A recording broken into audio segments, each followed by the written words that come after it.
to school, and we're heading into the height of the hurricane season. That's why having the right windows and doors makes such a difference. And here to help me explain why is Chelsea from Renewal by Andersen. Thanks, Deborah. Renewal by Andersen's acclaimed impact windows and doors are engineered to withstand high-velocity impacts, providing enhanced protection against flying debris during storms, keeping your home safe and secure. As always, Renewal by Andersen has a great deal to help you get started. Chelsea, what are you offering in August? We're excited to offer our triple savings month. $300 off windows and $825 off patio doors. Plus 0 down, 0 payments, and 0 interest for 12 months. Bonus offer, the first 50 callers get a free True Scene insect screen upgrade. Visit bestwindowsflorida.com to schedule your free consultation today. Just like Chelsea said, visit bestwindowsflorida.com to schedule your free consultation today. Official part of the Tampa Bay Buccaneers. License number CGC 1527613. Guarantee Media is giving away 4 days in Jamaica, Bahamas, or Punta Cana with hotel and airfare included for just $99.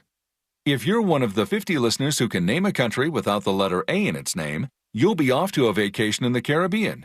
Text your answer to 96551. That's 96551, and you'll get 4 days in Jamaica, Bahamas, or Punta Cana with hotel fare included. Be one of the first 50 to text the name of a country without the letter A in its name, and you'll go on a 4-day vacation to the Caribbean. Your answer to 96551. 96551. Name a country without the letter A in its name and get 4 days in the Caribbean with hotel and airfare included for only $99. Text your answer to 96551. 96551. This promotion is paid for by Guarantee Media to solicit vacation ownership sales and is not affiliated with iHeartMedia. Terms and conditions apply. Be so for real. $5 doesn't get you much these days, unless you're at McDonald's. Because right now, you can get a $5 sausage McMuffin with egg combo meal, a savory sausage McMuffin with egg, crispy hash browns, and a small premium roast coffee. It's a full morning lineup for just $5. The price of your lost couch change, your wallet, and your stomach. Well, thank you. Ba-da-ba-ba-ba. Prices and participation may vary. Cannot be combined with any other offer or combo meal. Back to school got you tight on cash? McDonald's under $4 McValue menu comes through. Pick from your favorites like a rich caramel frappe or chocolatey mocha frappe. All small frappes are just $3.50. Or grab the iconic snack wrap for just $2.99. That's right, the snack wraps you love are back. Can we take a moment to celebrate the McDonald's under $4 McValue menu? There's something for every appetite, every vibe, and every kind of day. Mickey D's comes through. Ba-da-ba-ba-ba. Prices and participation may vary. Cannot be combined with any other offer or combo meal. Oh, let's go! You're still glowing, flirting, grooving. You still got it. But your immune system weakens as you age, making it harder to fight flu, pneumococcal pneumonia, RSV, and COVID-19. Vaccines are a key part of any health routine and help strengthen your immune response. Ask your doctor or pharmacist which vaccines you need. Schedule in minutes at vaxassist.com. Sponsored by Pfizer. Do you have AC needs? Turn to the experts at Carrier. Go to millsair.com. Coming to you live from the JustCallMo.com studios. Injured on the go? Just call Mo. Need help after an accident? Visit JustCallMo.com or dial 1-800-CALL-MO. This is WTKS-FM HD1, Cocoa Beach, Orlando, an iHeart radio station. Make us the #1 preset on your car radio and on the free new and improved iHeart Radio app. Listen for all your music, radio, and podcasts. Free never sounded so good. Someone's going to get offended. It's just the way the world works. So to hopefully save everyone a little time and or energy, here's this. The opinions that you hear are those of the host and callers, and not those of iHeartMedia, its management, or advertisers. News Junkie is on. The 3 best friends you never knew you had, running through the most viral stories of the day. The News Junkie Sean Wasson with Sabrina and C-Lane. It is Thursday, August 28th, 2025. Lots to get to today, from the End of Alligator Alcatraz to Minnesota's shooter motive spill all over the internet, and a new law could end all homeowners associations forever. Plus your calls, dispatches, emails, texts, and more. Hey there, Sabrina. Hello. Hello. Hello, C-Lane. What's happening? And hello to you. You can join us on the show today. All you have to do is send us a dispatch. Go to thenewsjunkie.com. Hit record on your first dispatch today. You can also watch the show on YouTube and twitch.tv/thenewsjunkie. Your message is rolling right to the studio in real time. How's everybody doing on a Thursday? Good. I am good. Welcome back, Christopher. Thank you. You know what? I don't like this already. No, I don't like this already. I heard you just singing the praises of a short week yesterday. Nah, I don't like this already. Oh, my 4-day week. I'm so happy about it. Like when I can hear the rest in your voice, it makes me hate you. It's like, well, been on the beach for it just makes me. There's a level of sounds relaxing. Let me kind of take a little bit of that away for you.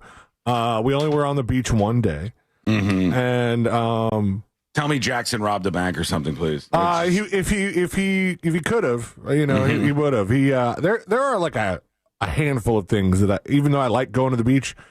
Handful of things that I hate about the beach. Sand, really? water, sand is a big one. Fish, all of the key ingredients. Salt right? smell. And so we stayed at this Airbnb that had a bunch of cool beach stuff, and we didn't bring chairs. And I didn't bring chairs. I didn't think that everybody else First is thing totally. you do is bring chairs. Everybody else is totally fine with just laying on the ground, and I'm like, that's not for me. No way, Jose. I'm not getting in the water and then using the water to paste the sand all over my body and just be dirty.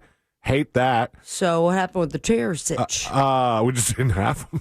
I just stood you the could whole go down time. the road and buy a damn chair. See this weird protest. You're just like, forget it. Then I'm here, but I'm not sitting down. I won't do it. And then the new thing that is less desirable about the beach is having toddlers that don't listen to you when you tell them to stop trying to climb on the lifeguard's ATV. They frown on it.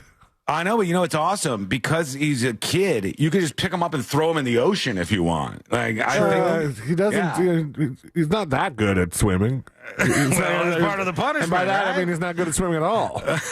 All right, let's put our ears to the ground, our fingers on the pulse. Let's keep Jackson alive here, and let's see what's happening. Not my job today. This great big wide world of ours, and we go to court because I have to tell you. Oh man. I just cannot get enough of Cardi B's. Of some of this Cardi B in court. And I know for some of you, you're like, what's going on? What's happening?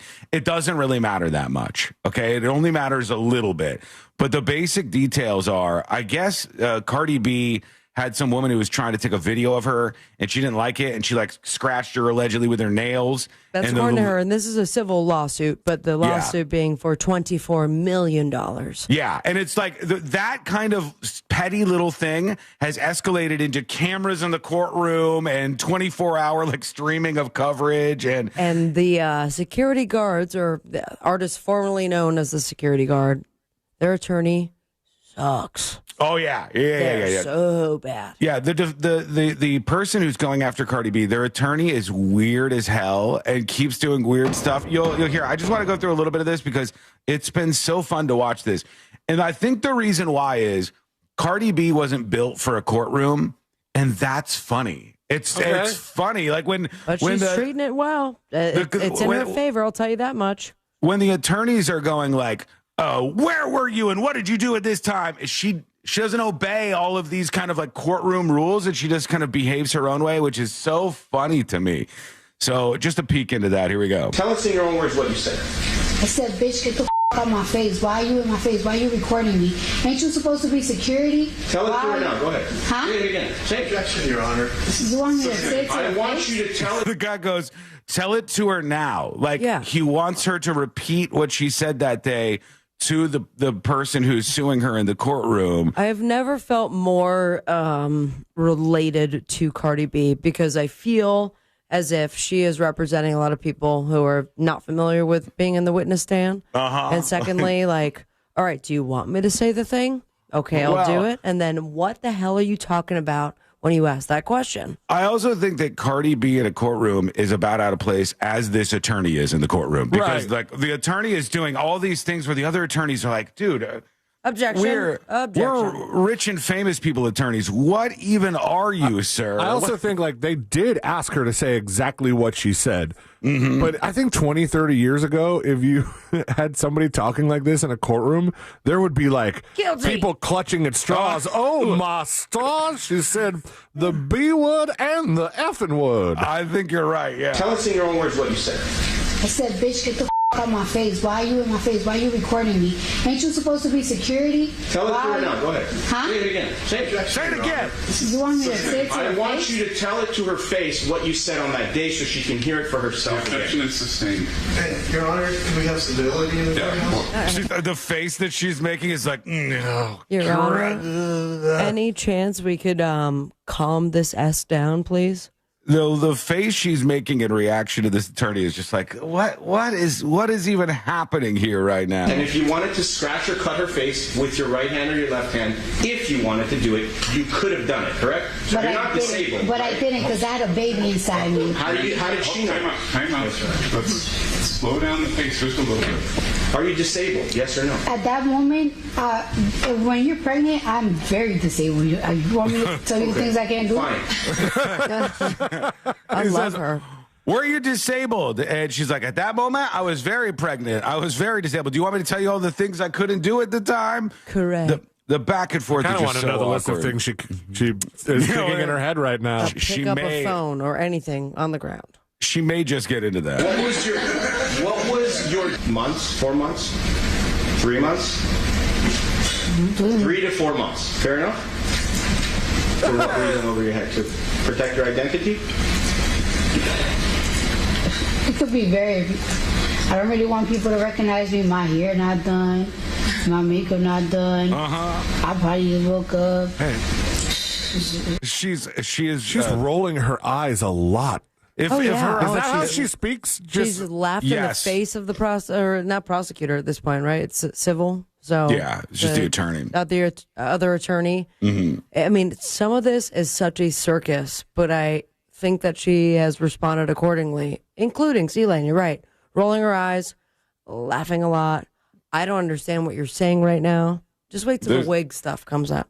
There's something to this whole watching somebody who doesn't necessarily want to follow all the court rules being in court. Just this part right here, I like. A lot of reasons.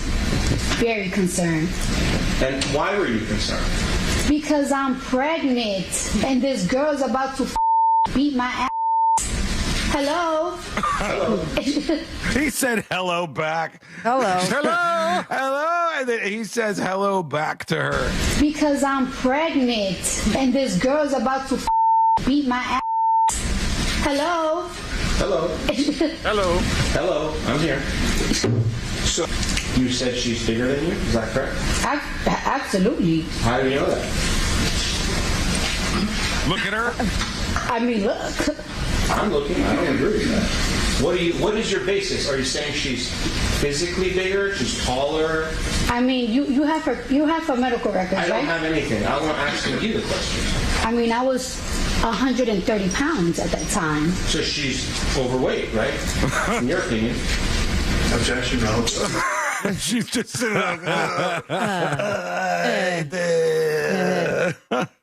Relevancy. All right. Well, fun to watch. What a circus this whole thing is. I got some. This is like the second day of the trial. The third one is when she put on the beautiful blonde wig.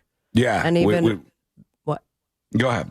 Oh, even better clips out of that. Like, I am absolutely obsessed with this whole thing, and I'm very glad that they had the cameras in the courtroom. We have a lot to get to today, and we'll be talking about anything on your mind and certainly a lot of things happening around the world. If you want to join us, do send us what we call a dispatch. How do you do that? You go to thenewsjunkie.com and record a video or audio dispatch right now. Unfortunately, yesterday on the show, Celine, you ducked this one, but we had this school shooting in Minneapolis that was unfolding, and it ended up with 2 students that were killed at this Catholic school, and 17 people, a lot of them students that were injured. And then afterwards, it was like the internet is flooded with manifestos from this absolute loser monster who shot up these kids and pinned them into the church where they were doing this whole mass and stuff on Wednesday morning. Just horrific, just a terrible, terrible story. And yesterday, everybody starts to kind of dice up what's left behind. And I have to tell you, for the first time in probably my entire career, I am so frustrated by this story because there's a thing going on here with 3 of the last mass shooters like this that is almost impossible to explain. It is incredibly difficult to actually tell you one of the main things that's happening in these stories. I'm going to attempt it very quickly. We'll see if I can do that. But a lot of people have been reporting about the stuff left behind by this person. Here is ABC News with their report. 23-year-old Robin Westman was able to leave what police called a video manifesto that they're now going through to try and establish motive. We've also been going through it and can tell you there are crude diagrams of the church. There are also photos of the weapons, and they include all sorts of writings, the names of past mass shooters, criticism of Israel, the name of President Trump written on the guns. There are also racial slurs, nihilistic statements, all painting the picture of a disturbed individual who carried out this mass shooting on the first week of school at the Annunciation Church in Minneapolis. All right, so they say in this report, Robin Westman, it's somebody who was born Robert Westman. It's a transgender person whose mom changed their name, I think, in the last couple of years. The mother worked at this school in Minnesota where this attack happened, and the person just left behind just a ton of stuff.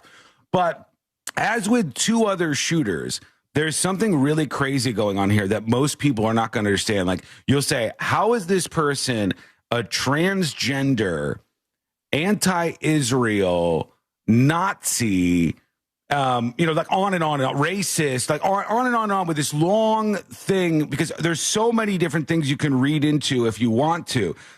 For instance, on one of the magazines for the person's gun, it says, I'm the woker baby. Why so queerious, right? And then you could take that and run with it with why you think this whole thing happened. Then Israel must fall like a phoenix. We rise from the ashes. 6 million wasn't enough. That's referring to the Holocaust. Something about gassing the Jews. Obviously, this is anti-Jew stuff. Then there's one, which I think is kind of key, that says there is no message on one of the guns that was used in this attack. So the guns are just covered with all these messages. None of them make sense to anybody because they're sort of all over the place. It's like choose your own adventure, which is the point, okay? It is the point. This is the 3rd, almost in a row, of these kind of shooters that was radicalized online in these communities that no one understands. No, adults in power understand these communities at all. They don't know where they are. They don't know what's going on there. Yet over and over and over, we have people that fall into these pipelines and get radicalized in these weird communities. Most people have not, and when I say this, you probably have not heard of this. You're not the weird one for not knowing about this. It's a very esoteric thing. Most people have never heard of the Order of 9 Angles. Most people have never heard of these groups that are attached to these online worlds where they find mentally disturbed people and purposefully radicalize them further and further and further to get them to do these sort of attacks. It is a crazy rabbit hole to go down. But the reason why you'll see somebody who does this, who writes on the guns, you know why they wrote on the guns? Because 3 or 4 or 5 other people have written all these messages on the guns. They're doing it because other people before them did it. Oh, no, Luigi wrote on the bullets, right? Not necessarily the gun. I don't know if that was true or not. I remember seeing that story. But the Buffalo shooter, for instance, wrote on their weapons. Other people have done this where they actually take and they write these messages on here. They're all learning from each other. They're all coming from the same communities and telegrams and discords. They're on places Kiwi Farms is not a good example. Actually, this person may or may not have been on Skibbity Farms, which is some website that almost no one has heard of, that's populated by these weirdos who self-radicalize. It's so weird. There's all of these underground website places where people are going and getting further and further radicalized into these insane movements. And I told Courtney, I said, you know how this would have gone 30 years ago? This person would have just killed themselves. That's what would have happened. Is all of these people, I believe, 30, 40 years ago would have just taken their own lives. But now you don't do that. Now that's not enough for you. Now you want to like go out with this big nihilistic bang. And so you have to do something horrific like this. And that is something that we see over and over and over happening with these people. You know, this person, one of the things driving them, this transgender shooter in Minnesota, one of the things driving them was that they self-diagnosed that they had cancer from vaping. And they decided that they didn't want to die a long and slow death. And they wanted to do this big, giant attack to leave a mark. And it's like, what do you even do with all this information, right? Like this person is angry about 5,000 things, leaves all these messages behind. A lot of the messages are intended just to kind of confuse people, which is exactly the goal that they get to, that they accomplish. And then everybody kind of afterwards just finds the one thing, you know, like what's the thing that backs up how I look at this anyways? And then that's what they hold up. This is why they did it. We figured it out. We found it out.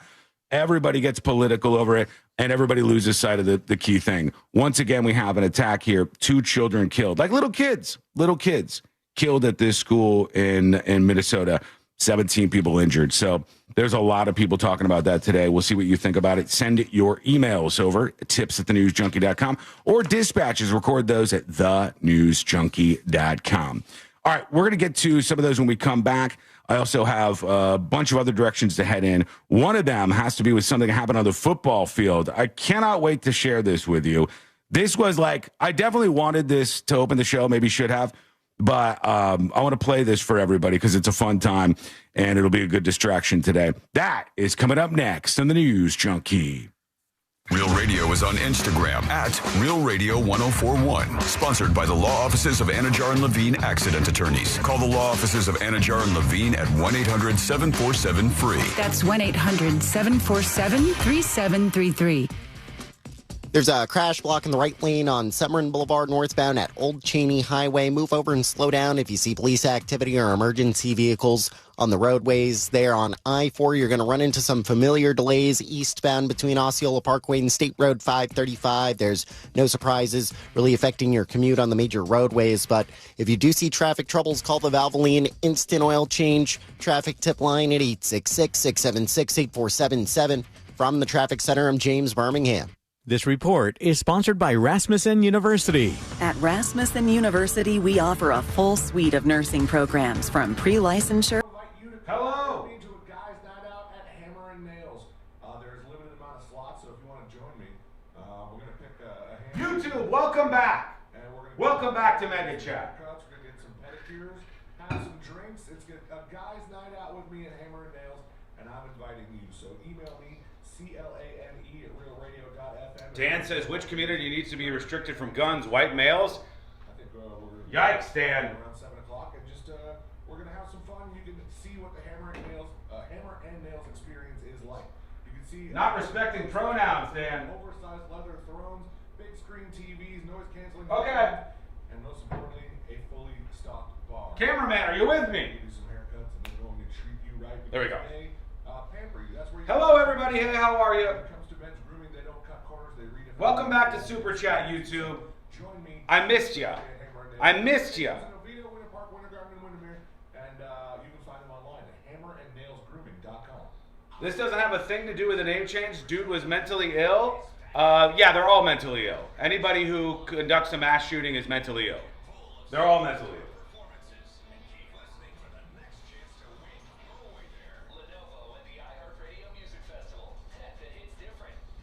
Dude, WTF are these groups? So creepy.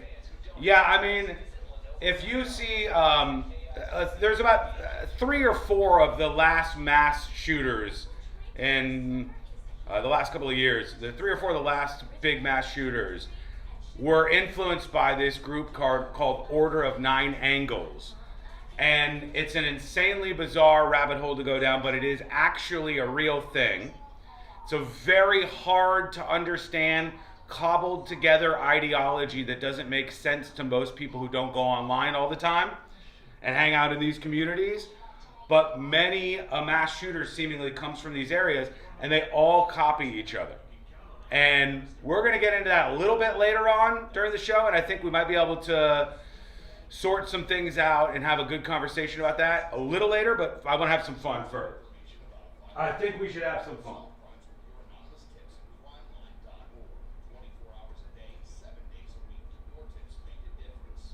Okay. I want to test the temperature here, chat. No fence sitting. No bullshit. No what about. No hemming. No hawing. I want you to answer this question. Should we shut down all homeowners associations in the state of Florida? Yes or no? Should we shut down all homeowners associations in the state of Florida? Yes or no? Oh, hell yes, yes.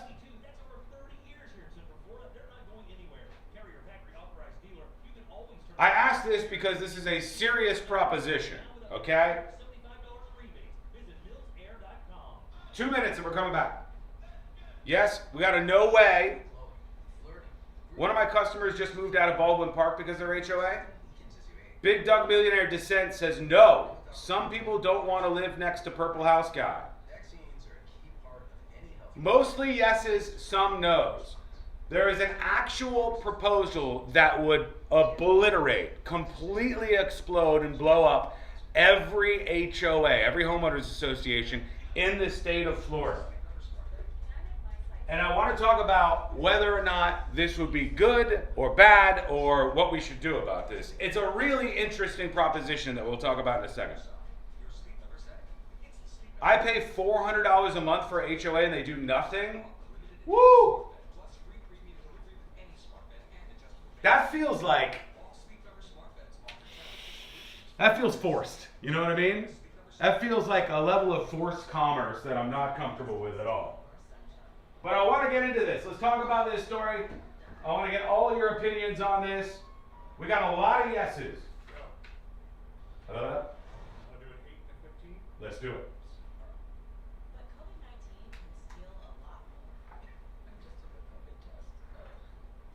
All right, folks, here we go. Coming back now. Anyone see my flip-flops? Anyone? But COVID-19 can steal a lot more. I just took a COVID test. Ugh.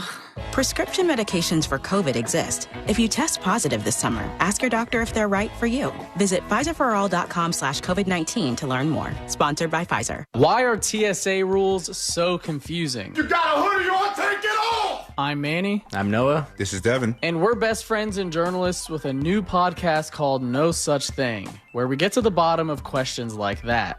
Why are you screaming at me? I can't expect what to do. Now, if the rule was the same, go off on me. I deserve it. Lock him up. Listen to No Such Thing on America's #1 podcast network, iHeart. Open your free iHeart app and search No Such Thing to start listening.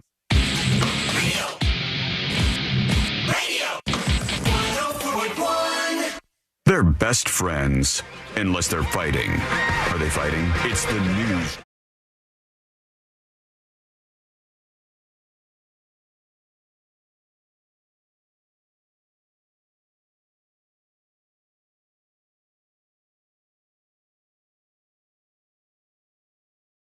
It's good to be with you as always. Hope your day is going well. Welcome into the world's most viral newsroom, where we try to have some fun and look at everything happening in the world of viral news. Learn more about the show over at thenewsjunkie.com. I want to tackle this one because people are already heated after I just mentioned this during a commercial break to the folks in chat watching us over on youtube.com/thenewsjunkie when the show is live. And the story is a real one, but I have a question that I have to ask before we ask, should they just hit a red button and kill all HOAs? Every homeowners association, done immediately, because that's the actual proposition I want to get into. But for our other markets, are homeowners associations an issue in all the states? Is this like if you live in New York listening to the show, are homeowners associations still as big of a deal in all these other states, or more in Florida? I feel like it's everywhere as long as there is a gate in front of it. Mm-hmm. but I know that everyone that's involved in it, it's a nightmare all the time, unless you're the president of the HOA. I've seen a couple of people, not too many, but a couple of people defend HOAs and say, hey, I don't want the purple house in my neighborhood. I don't want the bathtub in the front yard. I need an HOA. But you want to tell someone else to mind your own business, I'm sure. And you want to pay them every once in a while. Pay the HOA people to order you to do all the things they order you to do. That's the frustration so many people have. You got to pay these people. Yeah, and I think also the frustration comes when you have to pay a lot of money. Because I'll tell you, in my last two houses, this one and the one I lived in before, same neighborhood, like overall, but different subdivisions, so different HOAs. Mm-hmm. And the fees weren't that bad. In fact, they got better when I moved. Really? Yeah. And the fees aren't that bad. And there's never really been any sort of issue. Yeah. I haven't had. In fact, I think at the old house, my wife just painted the door and didn't even ask. Oh, see, this is the. I have no problem flying. I could land a plane. Sea lane that we all know and love. I expected that out of one of you. When you say it's not much, what does that mean? Are you paying hundreds of dollars a month to one of these HOAs? No, much less than that. Really? Yeah. Okay, your HOA is cool. Some people are saying they pay $400, they pay $600, they pay $800 every month for an HOA. A month? $800. It's insanity. And the story that I wanted to get into that's starting this conversation is, it says, a failed experiment. Florida lawmaker mulls statewide ban on HOAs. And this is an actual consideration. And Representative Juan Porras says he's considering legislation to tackle HOAs. Homeowners associations have been a mainstay in communities for decades now, imposing rules on their neighborhoods to help keep property values steady. But now a South Florida lawmaker is considering the elimination of homeowners associations across the state of Florida entirely. He says, I am seriously, this is the dude. And I don't know if he's a Republican, Democrat. I don't know who's pushing this. Let's see. Juan C. Porras is the guy's name. If I click on his profile, it says small business owner, state representative, District 119, first Gen Z member of the Florida House of Representatives. What? Look at him go. Miami-Dade County GOP state committee man. So he's a Republican, this dude. And he says, I'm seriously considering legislation to repeal homeowners associations in the state of Florida. We should not have authoritarian boards that dictate your day-to-day life with no accountability. So where does that fall, though? An HOA? Any sort of private business, or this something to do with the government? That's what I'm curious about. Because when it comes to a private business in Florida, you could do what you want. The right to kick anybody out, the fire or hire for cause or no cause. And when HOAs come into play, the only thing that I've experienced is I got called to a meeting with my college roommate, and I had to be in front of a board of very old people in which they decided that we owed them $800. I think the biggest issue, because I don't understand exactly what you're trying to say. Where do HOAs come from, and why does he have any say as a representative to stop it? Well, they have says they are the elected officials in charge of the state of Florida, so they can put together legislation, which then becomes law if they pass it.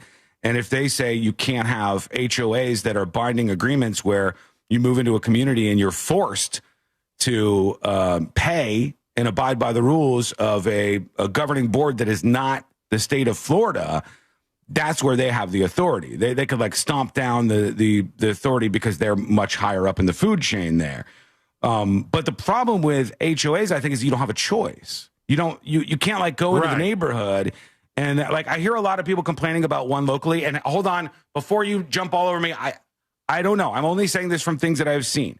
But I hear people commonly complaining about a local area called Baldwin Park and some of the HOAs that they have there. And if you want to do anything, if you want to change your blinds in your house, if you want to get a different landscaping company, if you want to change your mailbox, if anything that you want to do, you have to get the help of an HOA. I've never run into any problems with what landscaping company I'm supposed to use. That would seem a little bit micromanagey of Some an of them HOA. get that way, though, yeah. It's sort of like, sometimes a wedding venue can tell you what DJ you have to use. Like you can only use our list of approved vendors. Ban that too. By the way, that's completely stupid. But the HOA thing again, I didn't have as much trouble with it because ours were very cheap. But we did have to, like, when we got a new roof, get the color approved. But it was pretty easy, and they approved it almost immediately. They just wanted to make sure it's not like pink. Yeah. Yeah, but you're talking about one where they're a little more lenient, and the people get upset about some of these where they're just absolutely the opposite. In one of the polls that was done by, it's also the scale goes, hey, how strict are they versus how much am I paying? If they are, you would almost want the cheap one to be more strict. They're like, listen, our fees are only $20 a month, so you gotta listen. As opposed to, hey, you're paying $800 a month. We're going to be a little more lenient with you because you're pumping us full of cash. I don't want them at all. I don't want them at all either. But I think that the good ones are good. But why do we need any of them if you just have city ordinances? Correct. Well, like a city ordinance could just be like, hey, you can't have a bathtub in your front yard, and then you don't need a homeowners association to tackle that, right? Right. But like my old one was $600 a year, and my current one is less. It's like $250 a year. But the old one had a pool. So like it was something the community had, a community center that we were paying to keep, nice, and had tennis courts and stuff. So I get that, even if I didn't really use them. Right. But you could have all of these things without a homeowners association, which I think is like, I think one of the. But then who pays for it? Who pays for what? You can have an organization that helps out with common spaces in your community without it being the behemoth that a lot of people hate as a homeowners association. You know what I mean? Yeah. You could have somebody who goes, hey, we need to make sure the pool is clean in the community center, and this is right, and there's no trash here, and then all these things, but not like micromanaging your life, which is the thing that so many people, I think, detest. But I want to toss this out to you today with a HOA and your experiences. Number one, what do you think? Would you support a ban on homeowners associations? And two, what is your experience with these HOAs? Just tossing that out as a conversation today. Send your emails over to tips@thenewsjunkie.com. Quick break. When we come back, we got some emails to get into. I've got this video from the football field that I wanted to play, which is a good time. We'll go through that together. We got a lot to get to on a busy Thursday. It's coming up next on the News Junkie. Real radio is The Jim Colbert Show. Bold takes, bad jokes, and too much honesty. The Jim Colbert Show, weekdays at 3 on Real Radio 104.1. From the Odoo.com Weather Center, Odoo.com, the only business software you will need. I'm Fox 35 Storm Team meteorologist Jessica Dobson with a check of your Central Florida forecast. And for our Thursday, we are going to be seeing the return of some scattered afternoon showers and storms, likely heavier and more of a coverage than what we saw yesterday. So a 60% chance this afternoon, some of which could provide some heavy rainfall, frequent lightning, and even some pockets of small hail and gusty winds. Otherwise, we'll expect even higher chances of showers and storms and upwards of a 70% chance for the holiday weekend all the way into Monday. From the Fox 35 Storm Team, I'm meteorologist Jessica Dobson. This report is sponsored by Batteries Plus. Remember when you had a guy, someone who could fix anything? They're still out there at Batteries Plus with their quick solutions and expert advice on any batteries from cars to golf carts. Batteries Plus. Hey folks, how are you? Notice pulling into the driveway of the Airbnb that we rented was the solar panels on the roof. Jesus, I gotta get the fucking wheels on the track. Solar system on the roof, and then when we got in, I realized this one. A lot of times, Airbnb, they have all these rules. They don't want you to set the AC to a certain thing. They don't want you to touch the pool heater. Change it a degree, and we're going to fine you because they're worried about how these people renting out their house for a vacation are going to affect their power bill. But this house had solar on it, so they're paying the same bill if they haven't paid off the system, no matter what. That's the freedom of. We'll talk a little bit more about the HOA situation. A lot of feedback coming in. We'll get to that in a bit here on the show. Folks, there is a secret show that will be streaming tonight on the News Junkie Discord and then available after that for subscribers to watch or listen to on thenewsjunkie.com. I would love if you would toss some support my way and sign up for secret shows. I think you'll like it. I think you'll enjoy it. It's uncensored blast every single week. And a new one is going down live tonight. They're going to credit you 30% of your spend on that solar system. It's almost a third of your bill. Thousands of dollars. Never heard a good HOA story? Your way, but not from I'm coming from a place here where I grew up in an entire community where HOAs were despised, where it was like Freedomville. Nobody's going to tell you what you can and can't do. You can turn your house into a geodesic dome if you want to. So it's kind of baked into my system. I don't like it.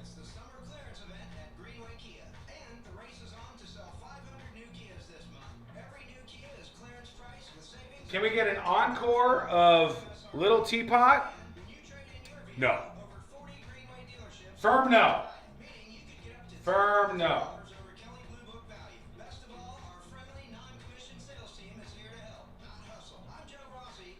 If you don't like the HOSs, maybe you're the scumbag. Definite boomer take. You're going to hear more complaints on HOA than good HOA. I think that's fair. I think it's almost like most online reviews or just reviews in general. Most people don't do the positive review. Courtney does. She's fantastic about it. She'll always want to let somebody know if they did a great job and help them out and do reviews and do that kind of stuff for other people and for the people who did good. But most people, when something is good, it's okay, that's what I expected. When something is bad, it's here's all the things I think about this. I'm going to complain in every space I possibly could. So it sorts for that. But the fact is, you don't need HOAs. If you have rules in counties and in cities, and if you have ordinances, you don't need an HOA to tell you the person next to you can't let their grass go 4 feet high.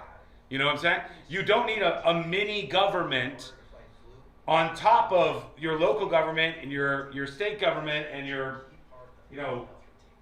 countrywide government, your national government. There's no need for it.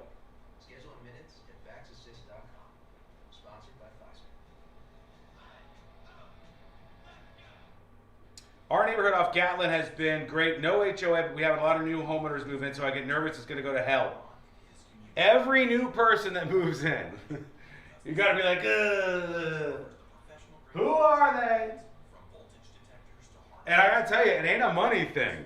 It ain't always a money thing. I got a couple houses around me that are not cheap houses, okay?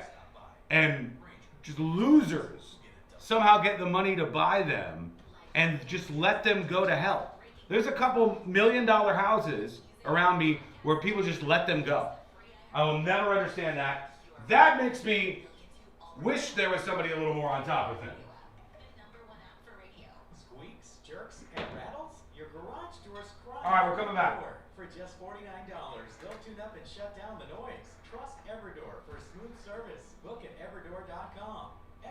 Your garage door's crying for Everdoor. For just $49, they'll tune up and shut down the noise. Trust Everdoor for smooth service. Book at everdoor.com. Everdoor, the garage door that lasts evermore. We all remember that one teacher who made a difference. Now's your chance to say thank you in a big way. iHeartRadio's Thank a Teacher, powered by Donors Choose. Nominate an outstanding teacher in your life to be among the winners of $5,000 to stock their classroom at iHeartRadio.com/teachers. Mix and match scents to create your own unique scent combo that is as unique as you are. Mix, match, more happy with Gain.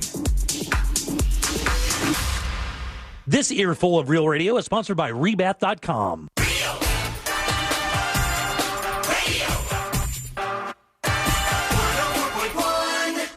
Filling you in on the shocking details. Just try not to pass out. This is the news.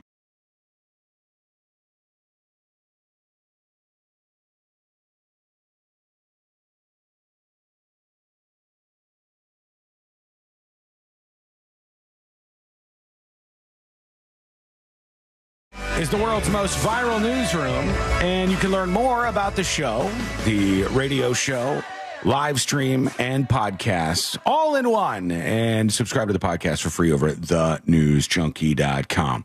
I want to get more into a lot of the reaction because people are not holding back when it comes to this idea to completely kill off every single HOA. Just all of them, hit a button, gone, done. People have very, very big, strong opinions about this, and I like that, and I want to hear some of that in a moment. But I want to ask you a question because I saw a broader discussion online that really was interesting to me. And Instagram, Twitter, a bunch of people were talking about this person. His name is Dean, I guess. And the post went viral to millions and millions of people. And this guy's like, I just did the greatest turnaround at a table at my restaurant that I've ever done before. Now, this guy's a server, right? He works at this restaurant.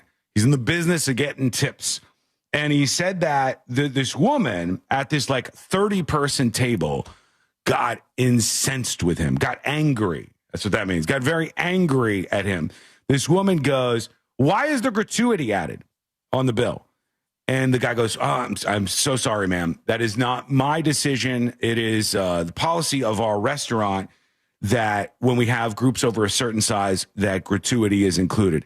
Well, what year is it that you have to tell somebody who's in a 30-person table that gratuity is included? You're just now learning that dumb people are still out there? Come on. There's a lot of stupid people who get shocked by these kind of things. And this woman allegedly goes like, hey, why are you putting this on there? The guy goes, this is the restaurant's policy. This is how we do things. And then this lady unleashes. It's a 30-person bachelorette party. And this woman says, you screwed up this. You didn't bring this out. You did this and you did that. Right and at the end of it, I'm sure. All of this is fine, right? All of this is fine. You've probably seen this interaction in a restaurant a million times. It's what happened next that I want to ask your opinion on. I want to ask if morally and just generally speaking, you're okay with what this server did. The server left the table and then came back to these women. And he goes, I want to apologize. I don't mean to bring this up, but I am a triplet. And one of my brothers died this morning. And go on. I've been processing this, and I'm on my shift, and I'm stuck here, and my brother has died, and it's just been a really, really tough morning for me. And they were like, "Oh my God, we had no idea. We are so sorry." And they have the auto tip, the auto grad tip. And then they gave him another $200 on top of that because they felt like really bad for this guy. They would have done $300 if it wasn't for the triplet dying. He made it all up. Of course. He completely made up this story. And afterwards he was like, you guys, look, this really worked. And he goes, nobody actually got harmed in doing this. That's screwed up. I just told a little bad lie. karma, man. It is kind of bad karma. Also, if it was true, I still am a little uncomfortable with it because now you've just complained a bunch. And so my response is to put you in an incredibly awkward situation about a potentially devastating loss in my family. Yeah. Yeah, a table full of women. He thinks it's going to work. They're going to be like, oh, my God. Yes, yeah. See, when he started off the explanation, I was like, I'm a triplet, and it was my stupid twin that was the worst server ever. That would have been more acceptable, I think, than killing off the person. Yeah. Them dying is a whole nother ball game. They literally said, like, hey, I got to tell you, I'm a triplet, and one of my brothers died this morning, and it's been incredibly tough for me to get through this. And these women said, oh, my God, I'm so sorry that this happened.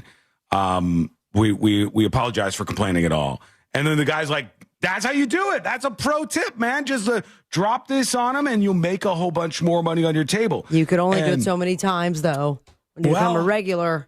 Well, he can't do it at all anymore. He just kind of burned that one. He blew that cover. No, then he goes, I'm a twin. Right. And then we already lost one, and now there's a second going down here.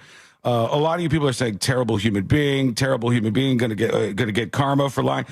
Yes, I agree. It's bad. It's morally wrong. But it did work. It did work. It was successful. And the table was first angry and then not so much afterwards. So I ask you this. Don't you think this has happened to you before? Don't you think there's been like a server at some point in time that's been like, oh, and then they tell you something and then... I had it happen where they told me what was the malady. With them or with somebody else? With them. And what'd they say? I didn't complain to the person. I did. The server was super nice and was had just asked our order and then asked a couple more questions and then had to like re-ask our order. Like, you wanted this again, right? You wanted the dozen this, you wanted this. And I was like, yeah. And she walked off and I whispered to my friend, like, is she high? Like I wasn't mad. Was she? And she asked something again. She's like, "Sorry, I had a brain aneurysm, so I have trouble remembering things." No, well, I mean, honestly, the high thing might work too. It could, like, just like the hobos out there. Sometimes it'll be like, not gonna lie, just want a beer. And that person will end up getting more money.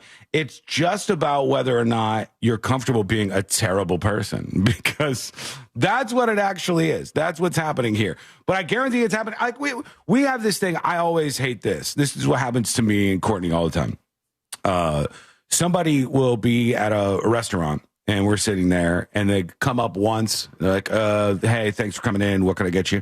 And then mostly they just ignore us for the whole time. They don't do a good job serving or anything. And then you go, can I get the check, please? And they go, yep, of course. And they bring over the check, and then they cop a squat next to you, and they're like, so what are you cuties doing for the rest of the day?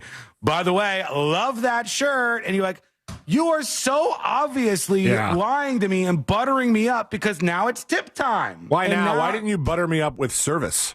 Correct. But then they'll go to the back and say, this is the plate that the other table complained about. But we're coming out here for dessert for you guys. It's on the house, please. All yours. Can't wait to hang out later. Here's my number. I don't know if you should feel bad about this or not. I mean, I think a lot of servers probably do it. I think a lot of servers would admit that they do this.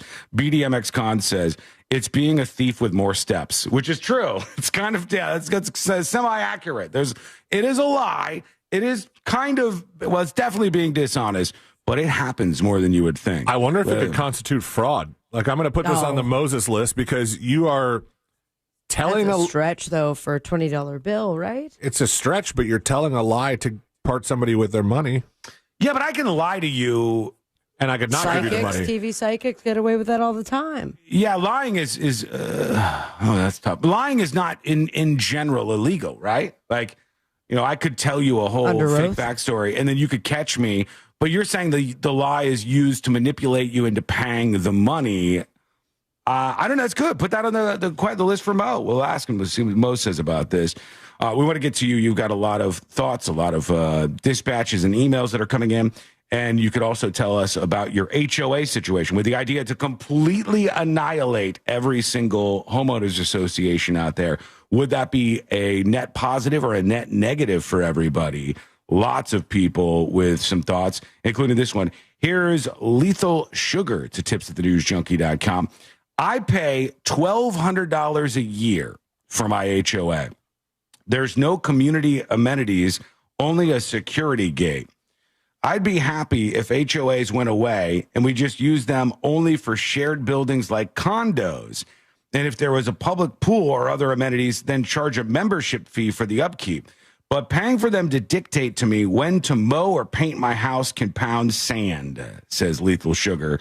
I'm with you on that. I just think if there's the membership fee and basically saying your HOA is now optional, who is going to voluntarily pay for that when they know their neighbors are not? Why am I footing the bill for what they like? Obviously, okay, the neighbors don't get access to the pool. I made this joke so many times. Every time we got an HOA bill at my old house, it said, failure to pay this on time will result in your loss of pool and tennis court privileges. And I went, oh, damn, I can't play tennis. Too bad. I was like, can we just not pay it and I never get in the pool? I never set foot in that pool. You're going to use something, though, right? Like, you must use... We rented that facility out for a baby shower once, and we paid the rental fee. So it wasn't even like, I don't know if we got a discount on it, but we still had to pay on top of our already, like, paid HOA fees. So where's my benefit if I'm not using the stuff? It's just I'm paying you guys to make sure everything looks nice. Yeah, I don't know. That is the conundrum that so many people face, especially if you have an HOA in your neighborhood. In some ways, you want it when you hate a neighbor. Like, if you have a nightmare neighbor, you want that HOA. 100%. You have an eyesore house on your block. I don't know how much this really does affect your bottom line here, but a lot of people say, like, well, this house is dropping my property value because it's so damn ugly.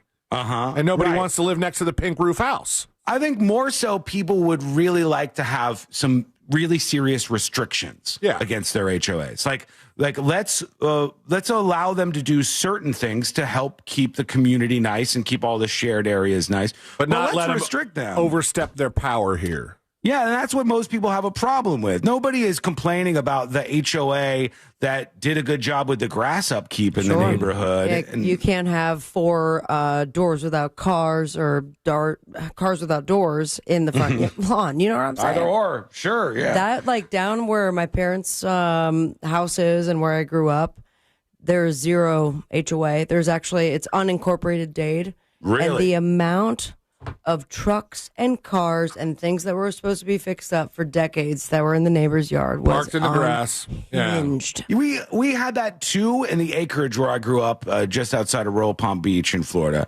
We had no HOAs, and it was like literally Freedomville. And Everybody dirt road, could do whatever right? they want. Dirt roads everywhere, but you could build a geodesic dome. I had a neighbor who had a geodesic dome that they lived in, like half of a golf Really? ball. I thought you were just pulling that term out of your ass. You actually had a neighbor with a dome over his house? He lived in a geodesic dome. You could do that. You could do anything you want. AC in one of those. I don't know. I only went over there one time. It was really weird, but kind of nice inside. But you could do whatever you want in this area, and everybody knew it. And we had enough property that nobody cared if your neighbor did some things. But there are, I hate to say this, I hate to be the person, but there are some circumstances where you're like, I wish somebody could do something. Right. Yeah. Kind of wish I had somebody with some teeth to bother these obnoxious neighbors that I have. Well, also, let's say that this politician that wants to snap his finger and get rid of HOAs is successful. And I'm going to probably need this answer from a lawyer, but maybe a realtor. If you get rid of HOAs and now you own your house in such a way that you have not agreed to be a part of one, because when you buy a house that already has an HOA, you don't buy that if you don't agree to be a part of the HOA and pay them their fees. Yeah. So, and you can't get out of it. If you now no longer have an HOA and then everybody decides, whoa, this was a dumb idea, we should bring these HOAs back because our neighborhoods suck now. Can I be forced now as a homeowner without an HOA to do that? If you're at a neighborhood that doesn't have one, how do you start one? I don't know. We'll have to get Moses pulled into the HOA law angle here because he'll know more about this. Add that as an addendum to the other question. Addendum. There we go. We got to ask Moses. None of these are where I think the target should be, right? I think here's my take on this, and you tell me if this would be a better target. I think in Florida, the right angle is property taxes. I think property taxes are insane and out of control for homeowners. These are the people who deserve a break. I happen to be one, so yes, I'm vested here. But I believe the words that I'm saying in this moment. And the reason why I have an issue with that is because property taxes are literally unrealized gains that you're taxed on. So if you buy a home for $200,000 and never sell that home, you will not be taxed on the price that you paid for that home. They will continue to reassess the value, the market value of a home that you don't have on the market. And they will then tell you that now you have to pay more because this house that you're not going to sell is worth more money. That is thievery right there. That is a real and absolute issue that I think is maybe more important. But a lot of people hate HOAs. So all right, let us know what you think. Give us your thoughts. Go to thenewsjunkie.com right now. Quick break. When we come back, we'll get into some of these emails. Alligator Alcatraz, they might be shutting it down. They might be shutting down Alligator Johnny, Alcatraz. we hardly knew you. I know. It feels like it wasn't around that long. Is this for real? We'll check this out and examine the story together. That's coming up next on the News Chunky. Smell that? It's almost football season. Hear the Tampa Bay Buccaneers all season here on Real Radio 104.1, courtesy of Renewal by Anderson, official partner of the Tampa Bay Bucks. From the Clausman Law Traffic Center, car crash, call Clausman Law. ClausmanLaw.com. There's a crash reported on Park Circle at John Young Parkway, and earlier accidents getting cleared up on Severin Boulevard at Old Cheney Highway on I-4. You're going to run into some slowdowns between Osceola Parkway and State Road 535. Traffic slowing down due to an accident on State Road 40 at Seymour Road. See traffic troubles? Call the Valvoline Instant Oil Change traffic tip line at 866-676-8477. From the Traffic Center, I'm James Birmingham. This report is sponsored by Batteries Plus. Remember when you had a guy, someone who could fix anything? They're still out there at Batteries Plus with their quick solutions and expert advice on any batteries from cars to golf carts. Batteries Plus will have you in and out and on your way in no time. Batteries Plus, the experts in charge. Mills Air in business since 1992. That's over 30 years here in Central Florida. They're not going anywhere. Carrier factory authorized dealer. You can always turn to the experts at Carrier. Equipment change outs and upgrades right now with up to $1,275 in rebates. Visit millsair.com. Orlando Harley-Davidson Bike Nights are back, featuring food trucks, a full bar, and a massive selection of Harley-Davidson inventory. This August 29th, 6 p.m. at the Orlando Harley-Davidson Historic Factory. Must be 21 plus to drink. Visit orlandoharley.com for details. Can you believe it's already August with kids getting ready to go back to school and we're heading into the height of the hurricane season? That's why having the right windows and doors makes such a difference. And here to help me explain why is Chelsea from Renewal by Anderson. Thanks, Deborah. Renewal by Anderson's acclaimed impact windows and doors are engineered to withstand high-velocity impacts, providing enhanced protection against flying debris during storms, keeping your home safe and secure. As always, Renewal by Anderson has a great deal to help you get started. Chelsea, what are you offering in August? We're excited to offer our triple savings month. $300 off windows and $825 off patio doors. Plus 0 down, 0 payments, and 0 interest for 12 months. Bonus offer, the first 50 callers get a free True Scene insect screen upgrade. Visit bestwindowsflorida.com to schedule your free. Hey folks, how are you? Welcome behind the scenes.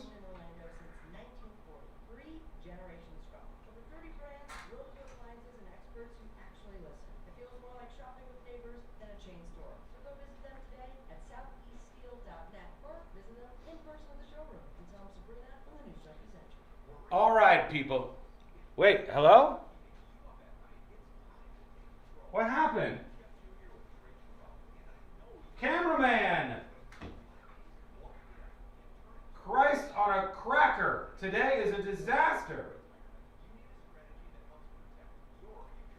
You with me or no?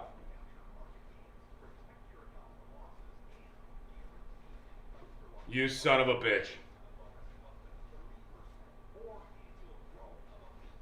I can't deal with this nonsense today.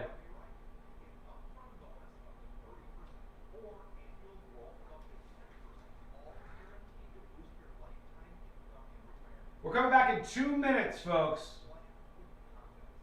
Back live on the show in 2 minutes.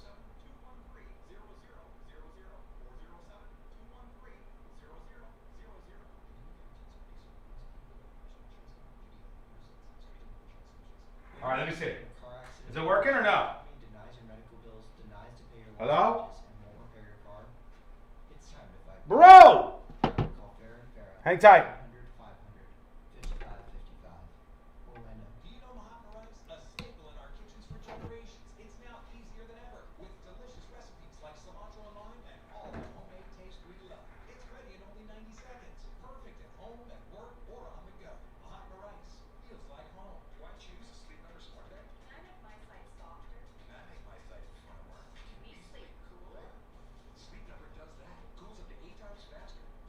Finally!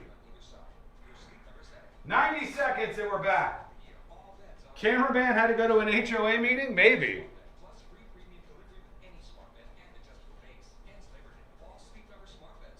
Catastrophic start to the show. I've got to reboot. I've got to reboot.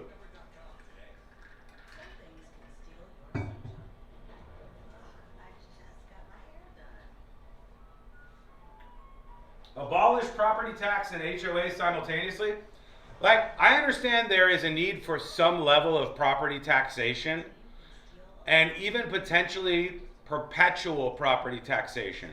But the never-ending march of property taxes by counties that continue to overspend and overspend and overspend with your tax dollar, and they go, don't worry, we got more money, we'll just get it out of the homeowners who are paying property taxes. We'll say that their homes are worth more even though they're not selling them. That is bullshit thievery done by your local elected officials, and you shouldn't put up with it anymore. They should put some reins on property taxes, 1,000%. Lizard got the camera. Could be Gator. Could be Gator taking over. Oh, come back. And your visit today at LegendaryCocoBeach.com. That's LegendaryCocoBeach.com. Portions of the following program were pre-recorded. Live from the JustCallMo.com studios. Got questions after an accident? Just call Mo. Visit JustCallMo.com or dial 1-800-CALL-MO. This is WTKS-FM HD1 Cocoa Beach, Orlando. An iHeart radio station. Make us the #1 preset on your car radio and on the free, new and improved iHeart Radio app. Listen for all your music, radio, and podcasts. Free never sounded so good.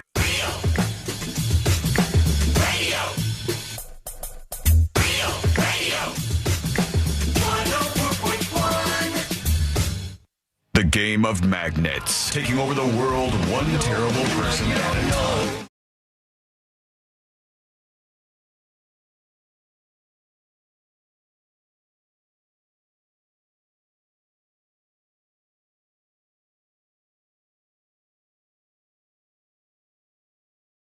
Whatever you had going through the most viral stories of the day. And you can find out everything that's happening on the show, even explore the world of secret shows over on the website. Where is that? TheNewsJunkie.com. Alligator Alcatraz might be shutting its doors. Which, I mean, I feel like it's only been a couple of months. This can't be true. Where are This they going to cannot put be true. everybody? They are starting to wind They've down deported the them all, numbers. Sabrina. They're all... They got them. I thought they were just hanging out for camp for the summer. Let me see. Top Florida official. All right, who is this top Florida official? Can we really trust him? This is top Florida official says Alligator Alcatraz will likely be empty within days. Now, let's see if this is true, because the Associated Press is reporting this. And they say a top Florida official says the controversial state-run immigration detention facility in the Everglades will likely be empty in a matter of days, even as Republican Governor Ron DeSantis' administration and the federal government fight a judge's order to close the facility called Alligator Alcatraz by late October. That's according to an email exchange shared with the Associated Press. In a message sent to South Florida Rabbi Mario Rosman. Wahoo! Why are we talking to a rabbi about this? Why not? In a message sent to South Florida Rabbi Mario Rosman on August 22nd, talking about providing chaplain services at the facility, the Florida Division of Emergency Management Executive Director Kim Guthrie said, "We are probably going to be down to 0 individuals within a few days." I think they were up at like 1,000 people at some point over there. It's hard to tell. A lot of the stories that I heard about, that place was like the lawyers were having trouble, contacting their clients, and there was a whole lot of vagary going on surrounding Alligator Alcatraz. Yeah, and I don't know if it's by design or what, but the place popped up. Everybody started talking about it, and it's not been but a couple of months, and now they're talking about like winding it down to 0 individuals. It's a little confusing, and I feel like they put up signs. The signs aren't too much money, but they did a lot of work to build this place. What the hell is going to happen with this? It says, question about the email exchange by a reporter at an event in Orlando. DeSantis framed the declining population as a result in the uptick in deportations by the Department of Homeland Security. I was right. Yeah, so he's literally saying, like, we've deported all of the people. We weren't trying to hold them there indefinitely, so we don't need the Alligator Alcatraz anymore. There's nobody put there. They were calling it a temporary facility. Oh, they were? Okay. All right. At least as long ago as July, they said temporary facility. with a capacity of up to 3,000 detainees. Yeah, and it got to at least 1,000 because at some point they were bragging like, we got 1,000 people in here. This is the future. And there was like Raceway, Alcatraz. There was a couple other places. Oh, well, there was Camp Blanding, which sounds like the most boring place, but that was supposed to be Alligator Alcatraz 2 Electric Boogaloo. Arnott on YouTube says $250 million down the drain because of a woke judge. Did this cost $250 million? I thought it was already a facility, and they just had to kind of add some gates and stuff. It was already a tiny airport, but they did have to pump a lot of money into it. $250 million worth to get people ready? Doesn't matter the price tag, Sabrina, because we're under a state of emergency, so that they don't need to take quotes. There's no competition. They just pick whoever they like and go, build us an Alligator Alcatraz. There's no way. How much did Alligator Alcatraz cost? $250 million is insane if that's anywhere near true, because everything I look at, I don't know if ChatGPT will know this. It doesn't, it cut. There's a news cutoff at some point. It says Florida state contracts indicate that more than $200 million was spent setting up the facility, including site preparation, equipment, staffing, and infrastructure. Can I tell you, not for nothing, there is no place more filled up with absolute waste and corruption than the construction industry. There is nothing that is filled with more waste and absolute corruption than these kind of projects where you go, I don't know, it just happened. It was expensive. Next thing you know, it was more money. They got a blank check. You would write in $200 million too. I don't want them to. These are taxpayer dollars. I don't care if they get the illegals. I don't care if they put them into facilities and do all that stuff. I don't want $250 million wasted. That's what I'm here for. Other reports describe the project as a $245 million taxpayer-funded build. This is the equivalent with my gripe of paying 5 figures for a concert ticket. Like paying a sum of money that could easily get you a car that you could drive for years potentially for one night of music. Yeah. Like it's too short of a return on the investment there. Yeah, none of it makes sense. And so it says the facility's annual operating cost has been widely reported at $450 million a year. How does it have an annual operating cost when it hasn't even been open a year? Great question. This is the problem. The problem is everything is so unbelievably inefficient. It's a field, and then you put up some temp facilities and doubled up on some other structures that were on this field, and then gave it the big scary name in Alligator Alcatraz. And that's all well and good, but my God, we didn't have any kind of gateways in place to make sure we weren't just blowing money here. I hope that's not the case. There were gateways in place. There are gateways in place, so we're not blowing money. But when the governor declares a state of emergency against immigration, and then continues to renew that state of emergency every 60 or so days, he can do whatever he wants. You might be right. I don't know. I don't support spending $250 million on virtually anything. I think there's too much money being spent on all these dumb things, and all of these contractor spending. All these different construction projects seem to be so much more expensive than they should be. But to get that contract, though, is obviously something great. We can't. When it comes to the companies, they're all setting their bids, are they not? So to lock in something like that is a great payday for you and your workers, but a waste of money, obviously, to everyone else. When you have your government contracts, there is a legit website anybody can go to, and much like War Pigs with Jonah Hill, right? Yes, is that it? Such a good movie, War Pigs. Much like that, this is a movie with Jonah Hill. If you've never seen this, and it's true, it's a true story. These young guys discovered that you could go on this government website, and there are all these contracts available, and you could make millions of dollars being like a middleman selling arms between countries and stuff, but undercutting the other people who were making even more. Right. Yeah, because it's just this weird side economy where people are operating and nobody's really watching them. We had this construction project that's been going on for a year near my house. And there's been, I think, 4 or 5 blocks shut down. That's it. 4 or 5 blocks shut down, and they've redone the road, and they've made the sidewalks larger, and they've changed the drainage system all the way down this 4 or 5 blocks, and that took an entire construction crew over a year. In China, they would knock this out in a weekend. They would literally send a crew over, and well, of course they would. They're not distracted by apps or anything entertaining on the internet. They just they have nothing else better to do but to work. It's something we can learn from the Chinese in this case. For God's sake, so many of these things seem to be just wasteful spending. But I said as a joke that they'll have no detainees because they've deported them all.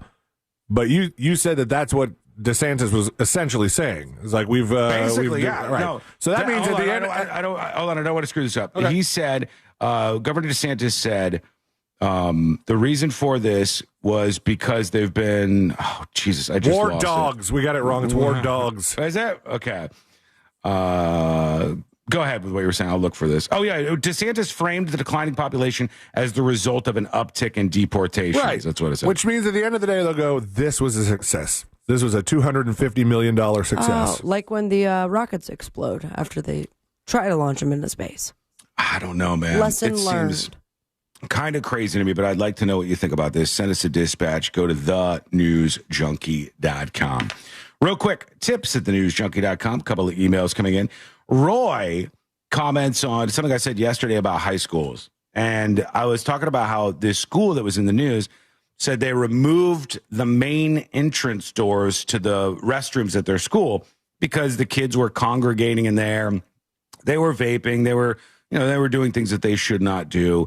And the school wanted to make sure they were controlling that. And since they took the main doors off of the bathroom, they've actually seen an improvement in what was going on.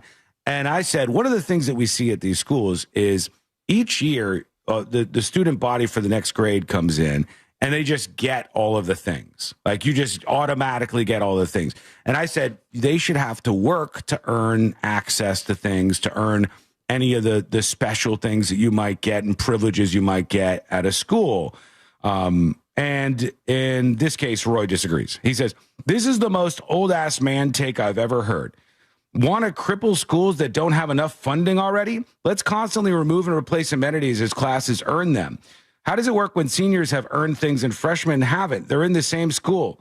Sorry, Timmy, until you make that grade and earn the door, everybody gets to hear you go to the bathroom. He says, I have to rephrase. Want chairs in the cafeteria? Better follow the dress code. Poorly thought out idea. Well, it is when you say things that I didn't say at all, like taking away chairs in the cafeteria, which is stupid. What I'm saying is there are certain things that you should reward students with as a result of good behavior, good grades, and those kind of things. You shouldn't just build it in that kids get access to all of this. And this isn't like the bare necessities. This isn't like a seat in the classroom or a seat in the cafeteria. But, you should let them earn things with good behavior and let them know to other kids in school, like, hey, if we all behave, we can earn X, Y, or Z. That's a good way to improve overall school behavior, especially in like high schools and stuff. If you think, and I know a lot of people think this, that funding is the issue with performance in a lot of these schools, I hate to tell you, you've been sold a false bill of goods. It ain't about money. You could throw all the money in the world at these schools. You still got a bunch of kids who don't know how to read. They don't know how to write. They don't know how to do anything in these schools. Schools that have a whole bunch of money. That is not the problem in and of itself. But one of the problems, and you would know this if you asked any teacher, go ask any teacher, go find any teacher anywhere, all right? And ask them, what would you say are the top 3 or 4 problems at your school? 1,000%. That teacher is going to tell you student disciplinary behavior. Kids with garbage parents, kids with absolutely nobody to hold them accountable in their life, come into these classrooms, act like they deserve respect, abuse the teachers, mess up the classroom experience for everybody else. Behavior issues are paramount. So you need ways to keep these kids in order since their parents aren't bothering to do it. So what do you got, right? What do you got, Roy? Another one, Christine emails tips@thenewsjunkie.com. A question, With the grand jury deciding not to indict the sandwich thrower in D.C., could it be that a lot of the crime and could it be that the crime and the charge brought to the grand jury didn't align? I know that happens a lot in real court. Wasn't sure if it could happen with the grand jury. I don't understand a lot of the illegal stuff, but maybe the grand jury was thrown. Wait, maybe everybody on the grand jury has thrown a sandwich at someone before and didn't want to set the precedent that food throwing could result in jail time. I've thrown a sandwich at my sister. Thank you. Love the show. Hope you have a great long weekend, says Christine. Sabrina threw a sandwich at me once. Did she? Yeah. Okay, you told me right to at my get face. you gave me the sandwich, Sean. My name is Chris. I think that the grand jury in Washington, D.C. just didn't want to punish this person with a felony. Yeah. They thought the felony was like way too much. They are going to push forward with like a misdemeanor charge against the sandwich thrower. So, and a felony justice, for stealing's terrible joke. Justice is on the march. Okay, we're going to take a quick break. When we come back, before too long, we will get geared up for the next episode. We'll work in some of your dispatches, some of the first ones. I still got to play this kid on the football field, which I think is a good clip. And in fact, because I've teased that, we'll do that. It's coming up next on the News Junkie. Real radio is The Monsters in the Morning. I don't know why I put up with you. You suck. And I don't want to be married anymore. And then he'll be like, but you want my paycheck coming in here, don't you? And then she goes, if you don't shut your mouth, I'm going to stop cleaning the bed sheets when you S in them. Oh. And he goes, hey, shut up. The Monsters in the Morning. Real Radio 104.1. All lanes are blocked on I-4 westbound heading over St. John's River Bridge. There's a vehicle fire getting cleared up there. Look out for emergency crews on the roadways in the eastbound lanes as well. Multiple lanes are blocked on John Young Parkway northbound near Destination Parkway. There's some slowdowns there. The roadways are busy this afternoon. See traffic troubles? Call the Valvoline Instant Oil Change traffic tip line at 866-676-8477. From the Traffic Center, I'm James Birmingham. This report is sponsored by Audible. Audible's romance collection has something to satisfy every side of you. Fall for a brooding duke. Dive into a steamy romantasy series from Sarah J. Maas. Or find the perfect rom-com from Lily Chu. Start listening free when you sign up for a 30-day trial at audible.com. Barbecue, bacon, beer, bourbon, and wrestling all meet in one event.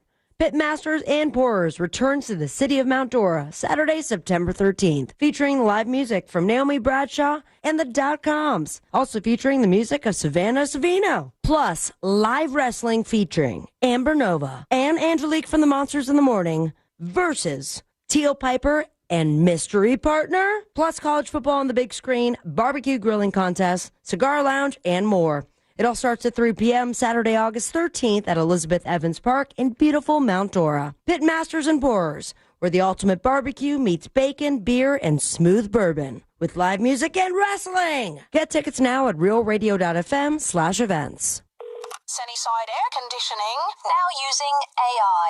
My AC stopped working. Here's a random penguin fact. No, I need cold air now.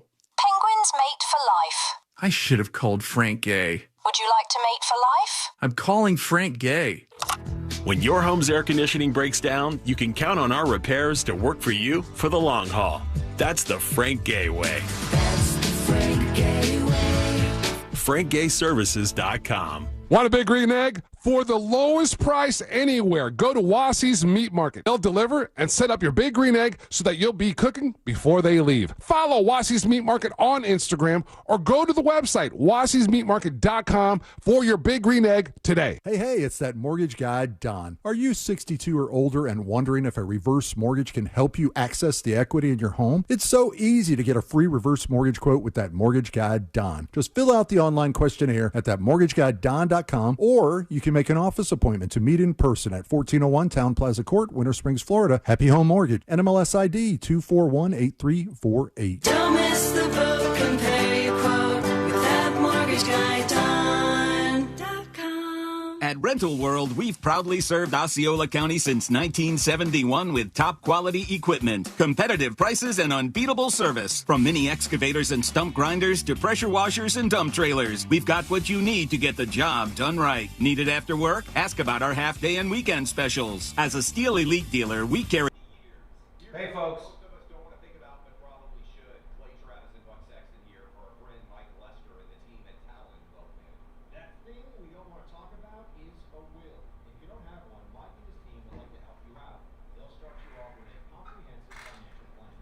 losing my mind today. Losing my mind. Sorry, trying to get it together here.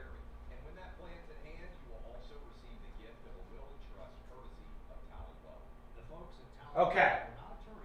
Let me try to reset. This has been a dog shit show so far. Absolute catastrophe. Here's what we're going to do. We're going to reset. We're going to reset. And we're going to start cranking out some 10s.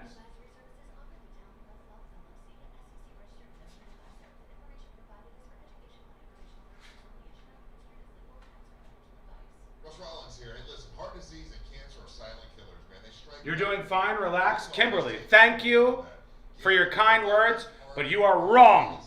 Okay? I have managed to do probably D- broadcasting for every single segment so far. Chaos, thought-wise, not getting the right cohesion between everybody that I'm looking for. Technically, I have been an absolute abject failure thus far today. But it doesn't have to end that way. It just started that way. And a great man once said, things that start ways don't need to end the same way. That man was me right now. And so we're going to grab a hold of this. I mean, I'm going to grab a hold of this. Turn this show around.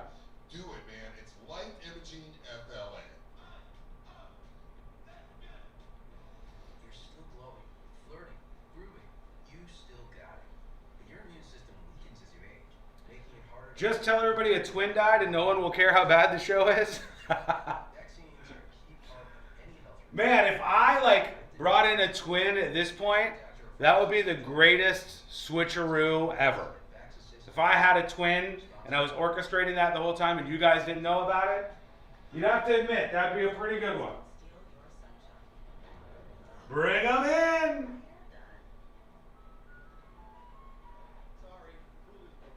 All right, here we go. We're coming back, folks.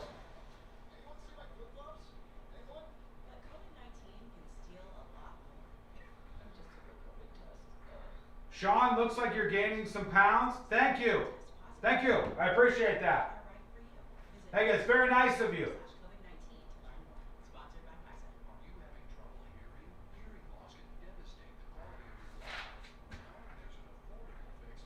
Appreciate that.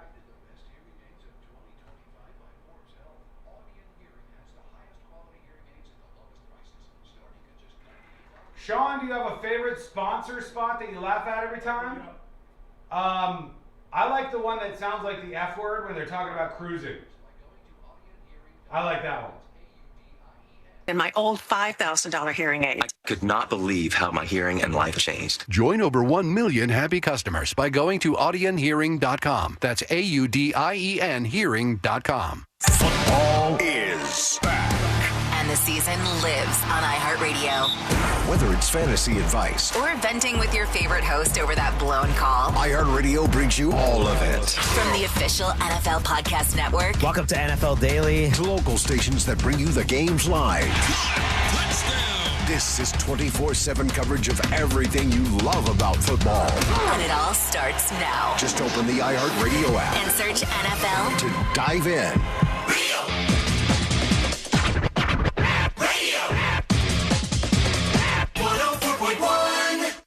On a constant quest to stay calm, like that bear in the hammock. This is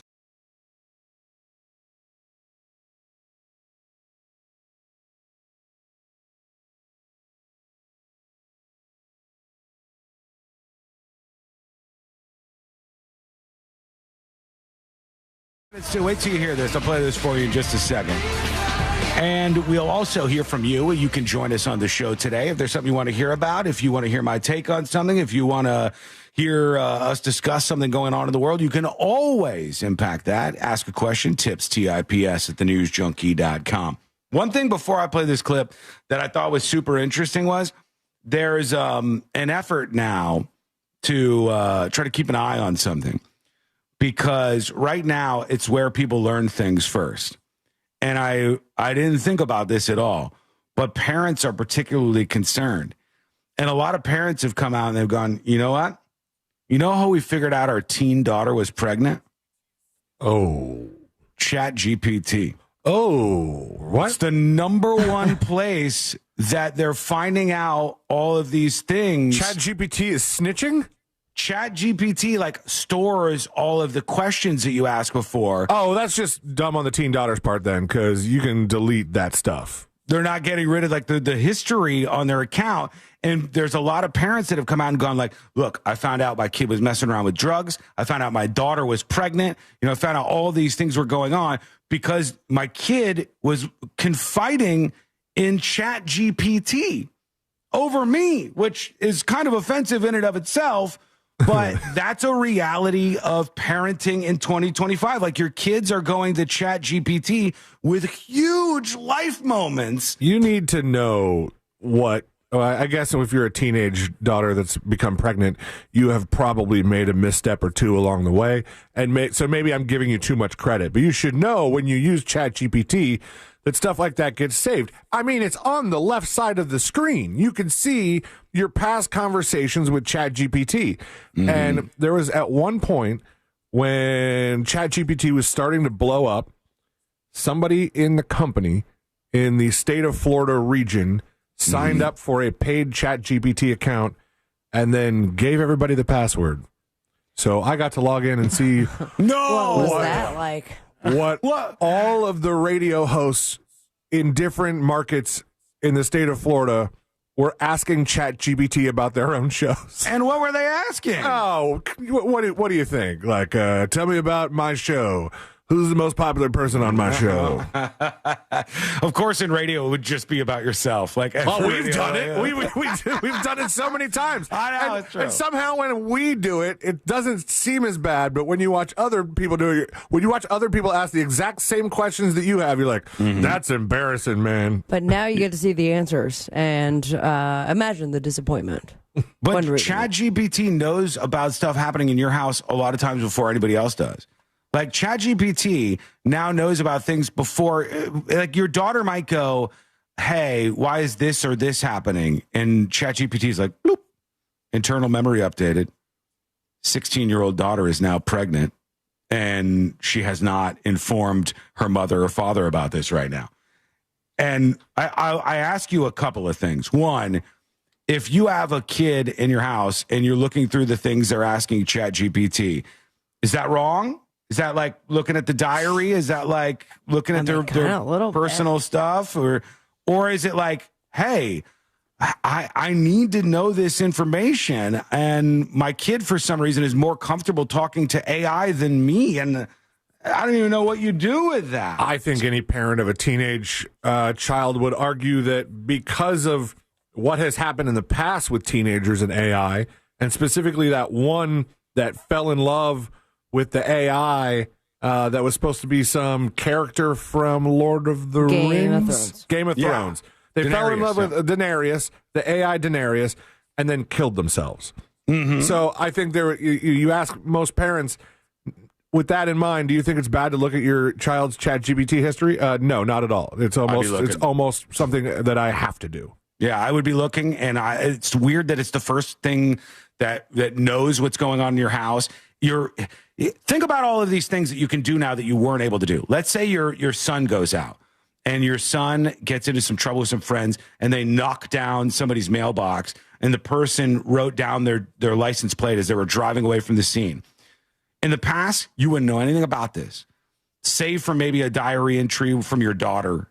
You wouldn't know much about these things going on unless your kid told you about it. But now if your kid comes home and goes, what is the jail time I could get for knocking over a mailbox? My neighbor got my license plate. Can I go to they're asking all the questions that gives up the goose.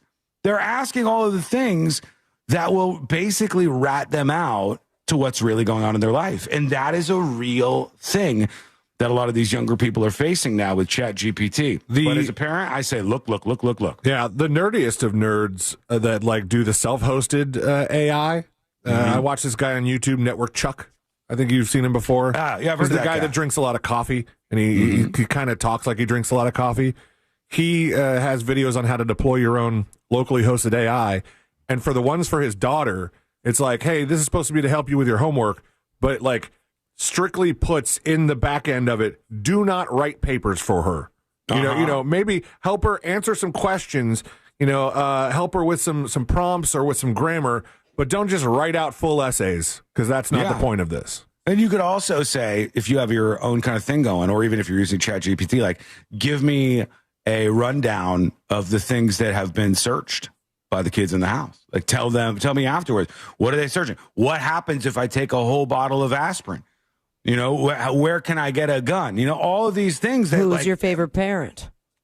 Maybe all these things that a lot of people would really like to know if their kids were thinking about them. But should you be keeping an eye on this? It's a question a lot of parents are facing down today. All right, here's this clip I told you about. I thought this was fun. Credit where credit's due. It's a good bit. And it's in the world of sports, where I really like to think we shine. We know about sports.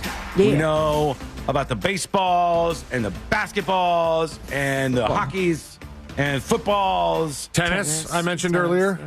Various other sports. We know about them around these parts. So the Falcons, I don't know, he's interviewing a guy with a Titans shirt on, so maybe it's the Titans. But one of the NFL teams sent this young Zoomer out with a microphone, and they were like, we want to do a bit. Here's what I want you to do. And it's kind of funny, actually. They just have the guy go up with a microphone and speak in total gibberish to the players, and then see how the players react, because sometimes you want to go along with it and pretend somebody just asked a question or whatever. I'll play this so you can understand what's going on a little bit better.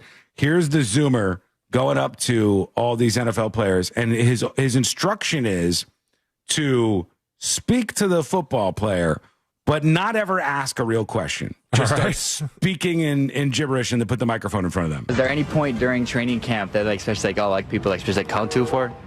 You say what? Just especially that's all come for, especially within training camp. Man, what? I love this guy. All people especially push me, that's something you see. I ain't lie to you, I don't know what the hell you just said. I like how he's not being nice about it. Or he's kind of being nice, but good at it. Is not doing what he could do and just pretend he heard a question in there somewhere and just kind of go along with it. Isn't that one of the things that they tried to get them to do on Impractical Jokers, where it's they finally would just get people to agree, like, oh yeah, I do recognize you. No, good to see you again, just to get them off their back. Because people don't want awkward social situations, right? So they just pretend they heard a question from the reporter. You said that's a part of training camp. Did what? As everyone's out here, you guys are with the Falcons. You guys are here in Atlanta. Yeah. Is there any point especially they come forward, is that something you can look at? Say that again. Just that. So he's doing a good job with the gibberish, right? He's cash back and say that again. If everyone come around, especially for you, is that especially come forward, especially you to look at? Say that one more time. Just all come around, especially that's kind of something just with that training camp. Yeah. Why? Oh no, he has to follow up. Why? Expand on that. He grabs his hand towel and just starts wiping the sweat off of his face, like, oh, I didn't expect this. Just because. Yeah, you guys been on the road for quite a while. So what's the energy been like, and how are you feeling specifically? Man, the energy's been up, man. It's just, it's a good time, when you go on the road with your team. That was a real question. Vibe with the guys, outside of, practice and stuff. Maybe he's trying to give him a real one to lead in and then do the gibberish after. These are my favorite type of memories, but yeah, I feel good. So you guys are running scrims, the energy's really high. Is there any especially come forward, especially something that you see that, or is that more especially emotional side? Basically, repeat that? Yeah, just what kind of goes into preparing for you for the next season. Oh yeah, I think he's scared of this guy. He's like, oh, this dude's big. I'll ask you a real question here. I don't know what's gonna happen right now. So good. I love it. If you ever do this somewhere, you will find so many people that just try to find the question and what you just asked. Because people don't want an interviewer to be nervous. People don't want the person that they're talking to that's interviewing them to be really nervous. They want them to be calm, and they want to follow a little question path together, and then, okay, see you later. That was a good conversation we had with each other. Chat is calling this kid a well-polished boomhauer. He is. Oh, big old dangle for sure. Very much. Just like rolling the words off your tongue as if you're saying something. I think he did a good job. It's a good bit. So there you go. Thanks to whoever sent that over to tipsofthenewsjunkie.com. Lots of emails coming in. A lot of people talking about the HOA story, which was something that's been making the rounds, where there's an effort to maybe put an end to all homeowners associations. Like every single homeowners association would be gutted by this. And Courtney even sent me, she said, look, if we didn't have HOAs, you still have this. We don't have an HOA in our neighborhood, and you can report stray and nuisance animals, aggressive animals, lost and found, parking violations, cleanup violations, housing standards, junk vehicle, graffiti signs, traffic signal issues, anything you could think of. Like all of these different issues that you think of where you're like, we need a HOA, otherwise things will start to fall apart. You can report those in most counties and in most jurisdictions based on a whole different set of rules, which does, you're not totally screwed if they completely nuke these HOAs. But let's work in at least one person talking about this very quickly. Kurt says to tipsofthenewsjunkie.com, while I understand the hate that HOAs get, if you do a little research on it like I did, would you rather pay a little each year or get a $10,000 assessment to fix the common areas? HOAs does a reserve study to plan budgets and maintain and replace HOA property assets.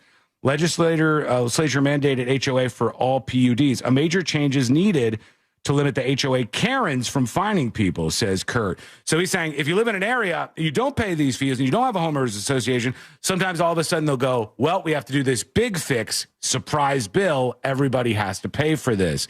So there can be some issues like that. We'll take more of your feedback to tips@thenewsjunkie.com. When we come back, the next episode with Sabrina, what's coming up on the next episode? On the next episode, Burning Man is shaping out to be the second annual burning dumpster fire, and the latest victim apparently is orgies. Murder was the case they gave him 30 years ago, but in 2025, Disney is the one making Snoop dizzle in his bootizzles. Plus, all aboard the corporate attempt to stay relevant using Taylor and Travis's engagement train. Choo-choo. All that and so much more coming up on the next episode. And that is coming up next on the News Junkie. Coming up tonight on Real Radio at 7, it's a corporate time with Tom and Dan. Brought to you by MyEternalVitality.com and Modern Plumbing Industries. At 9 p.m., it's Real Laughs with comedians James McGill and Ken. And Real Music starts tonight at 10 on The next episode coming up in just a minute.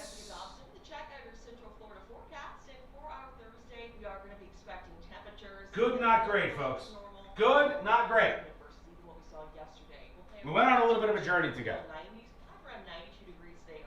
That does seem so weird to be a parent in 2025, which even though I have a son, my son is now, crazy to think about, my son is now almost 25 years old. He'll be 25 in a matter of weeks.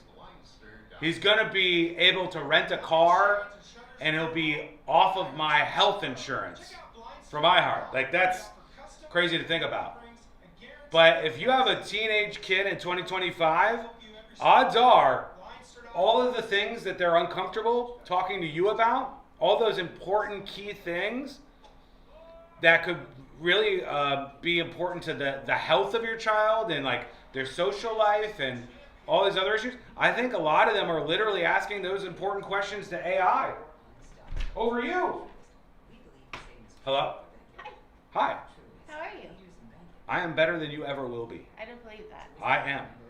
The show is going spectacular now. I turned it around. Your Barbie's scary.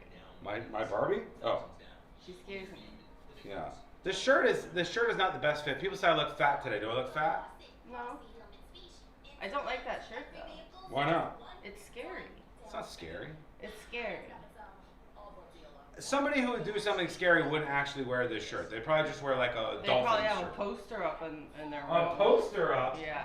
You think serial killers have posters in their rooms? Yes. No, they don't. Yes, huh? No, they don't. They still live with their parents. They definitely. Serial killers do not have posters in their room. They don't put up stuff on the walls like that. They don't do that. They let their wives. Serial killers don't have A lot of wives. serial killers. Sometimes they do have wives, but sometimes they don't. That shirt is making you look fat. You see? I don't look fat. No, not you. You, me. They're talking about me. You just prompted them. You jumped on too. You said I look like a serial killer in this shirt. I didn't say that at all. Yeah, huh? You I didn't said say that. anything about serial And then you were killers. like, serial killers have posters, and then there was a whole I thing. didn't say any of those things. You prompted those things. But did you say them? No.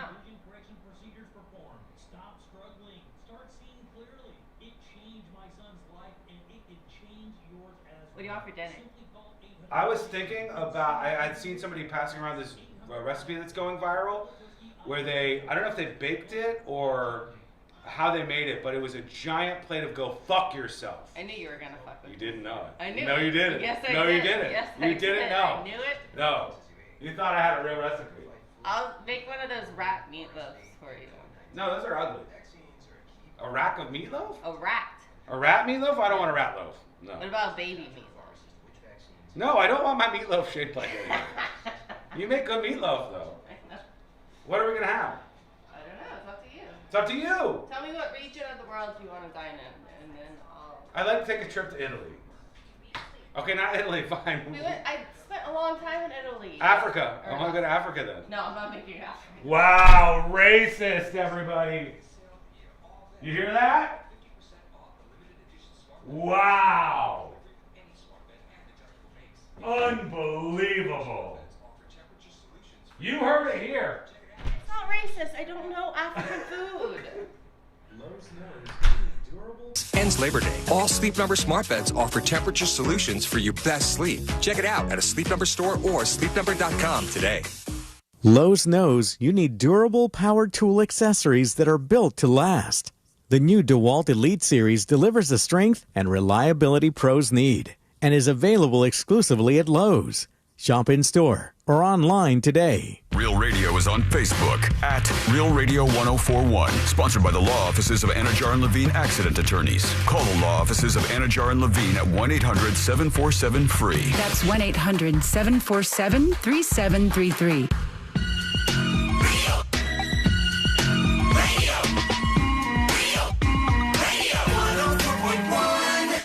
The game of magnets. Taking over the world one terrible person at a time.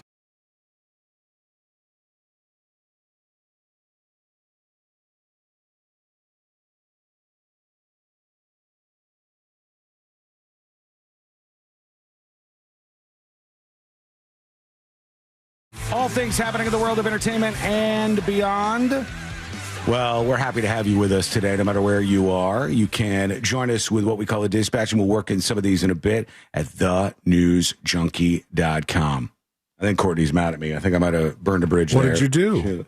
She came to the door during the break, and she was so sweet. She's like, hey, what are you doing? What do you want for dinner? And I was like, what do you want? Well, whatever.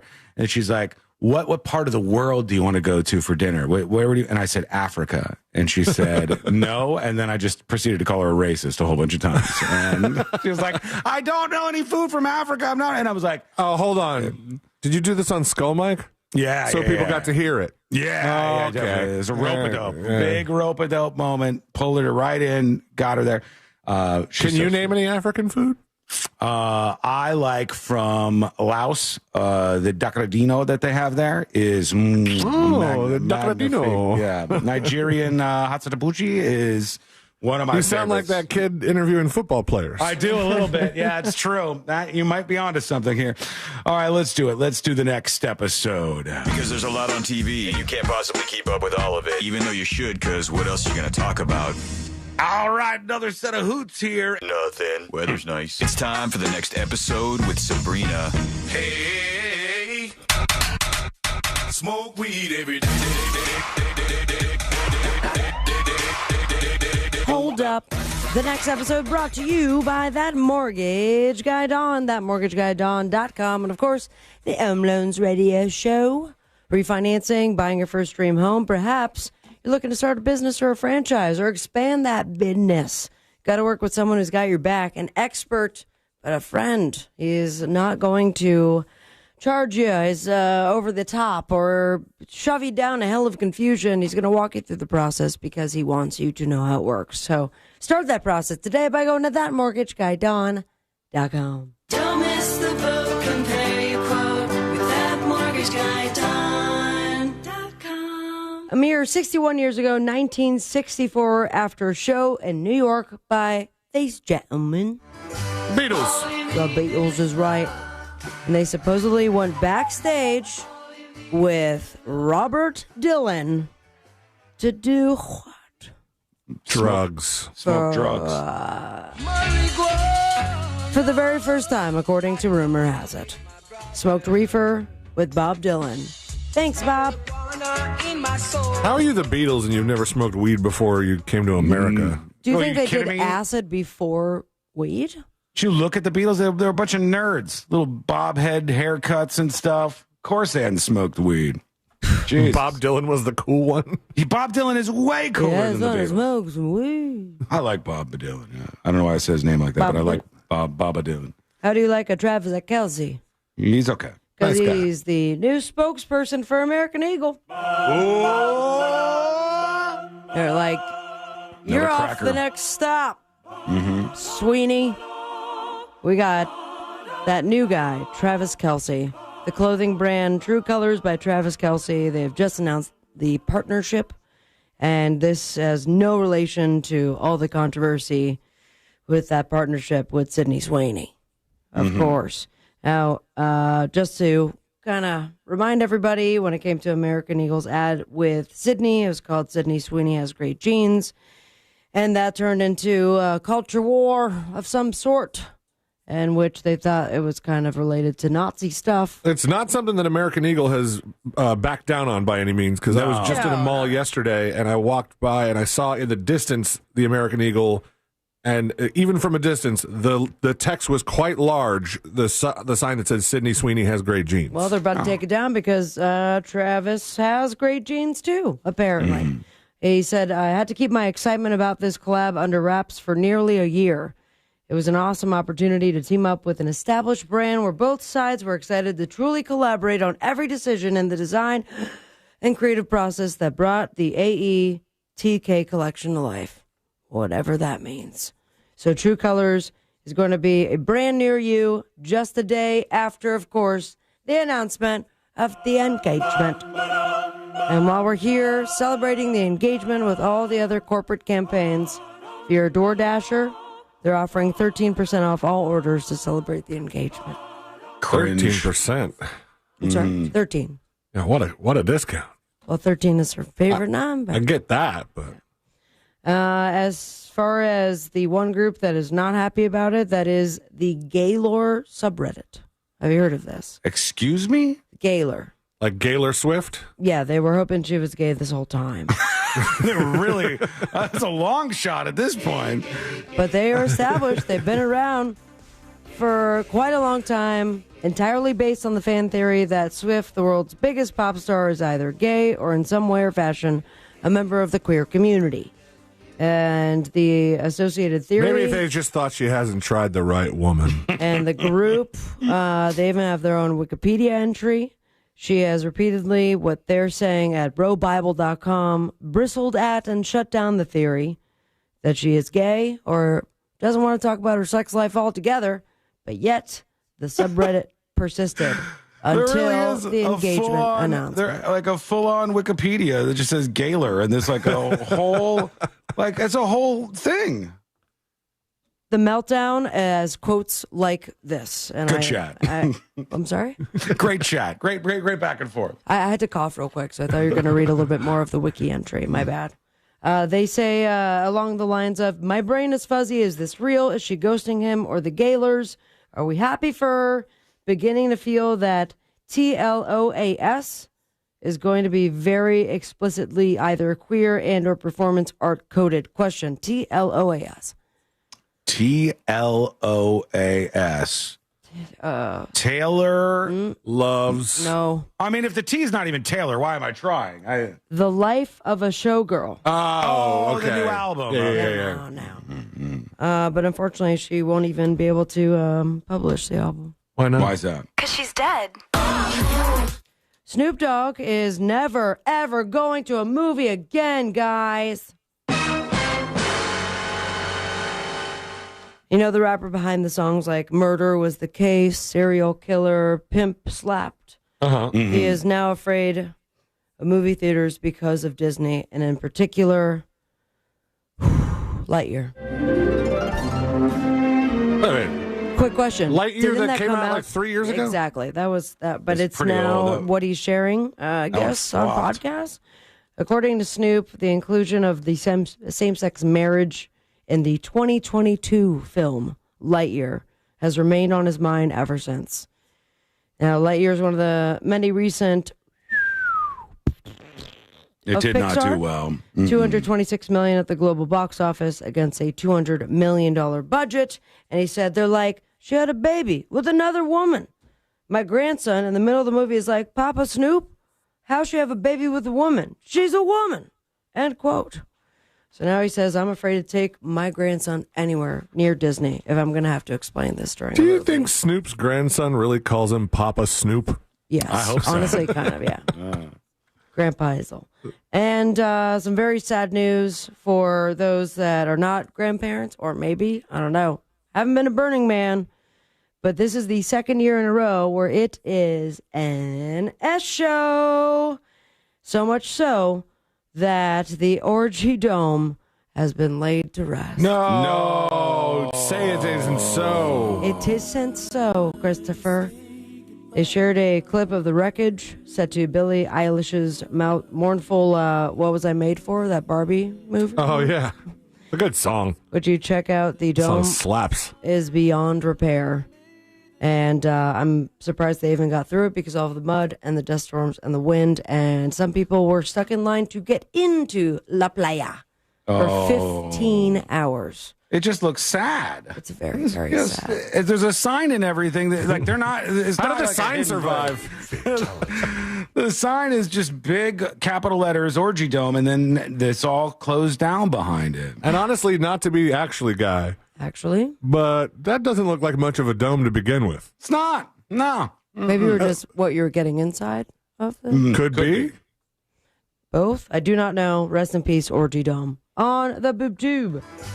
The Thursday Murder Club on Netflix. Episode 8 of Star Trek Strange New Worlds. Episode 2 of Peacemaker on HBO Max. And Late Night still on repeat. Follow your dreams of me on Instagram at Sabrina. And most importantly, stay with me, America. Smoke weed every day. Thank you, Sabrina. Lots of you are very opinionated joining us on the show today. And that's great. We love to have your input. So we'll get to some of these dispatches. I got those queued up and ready to go. We're watching all the stories, including this crazy story yesterday about the school in Minnesota. And there's a guy who like tracks all of this stuff. He's like the number one dude when tracking these sort of school incidents and what these people are motivated by and how, most importantly, I think, and this is a super interesting thing, how they get motivated by each other. And it's insane to think, if you look back, like the stupid Columbine kids, how many other shooters were inspired, I hate to even use that word, by them afterwards, and how that has like made this such a uniquely American experience. So we're going to talk to this guy when we come back on the show, and we'll see what we can learn about what happened there in Minnesota and how we can dive through all that info. That's coming up next on the News Junkie. Smell that? It's almost football season. Hear the Tampa Bay Buccaneers all season here on Real Radio 104.1, courtesy of Renewal by Anderson, official partner of the Tampa Bay Bucks. From the Clausman Law Traffic Center, car crash, call Clausman Law. ClausmanLaw.com. All lanes are blocked on I-4 westbound between Saxon Boulevard and heading over St. John's River Bridge. There's a vehicle fire getting cleared up there. I believe some of the on-ramps before the bridge are closed at the moment. On John Young Parkway northbound near Destination Parkway, there's a crash getting cleared up, blocking multiple lanes. The roadways are busy this afternoon. See traffic troubles, call the Valvoline Instant Oil Change traffic tip line at 866-676-8477. From the Traffic Center, I'm James Birmingham. This report is sponsored by Valvoline Instant Oil Change. Wherever the drive takes you, we're here to help keep you on the road. Whether it's back-to-school drop-offs or weekend getaways. Valvoline Instant Oil Change. Your drive starts here.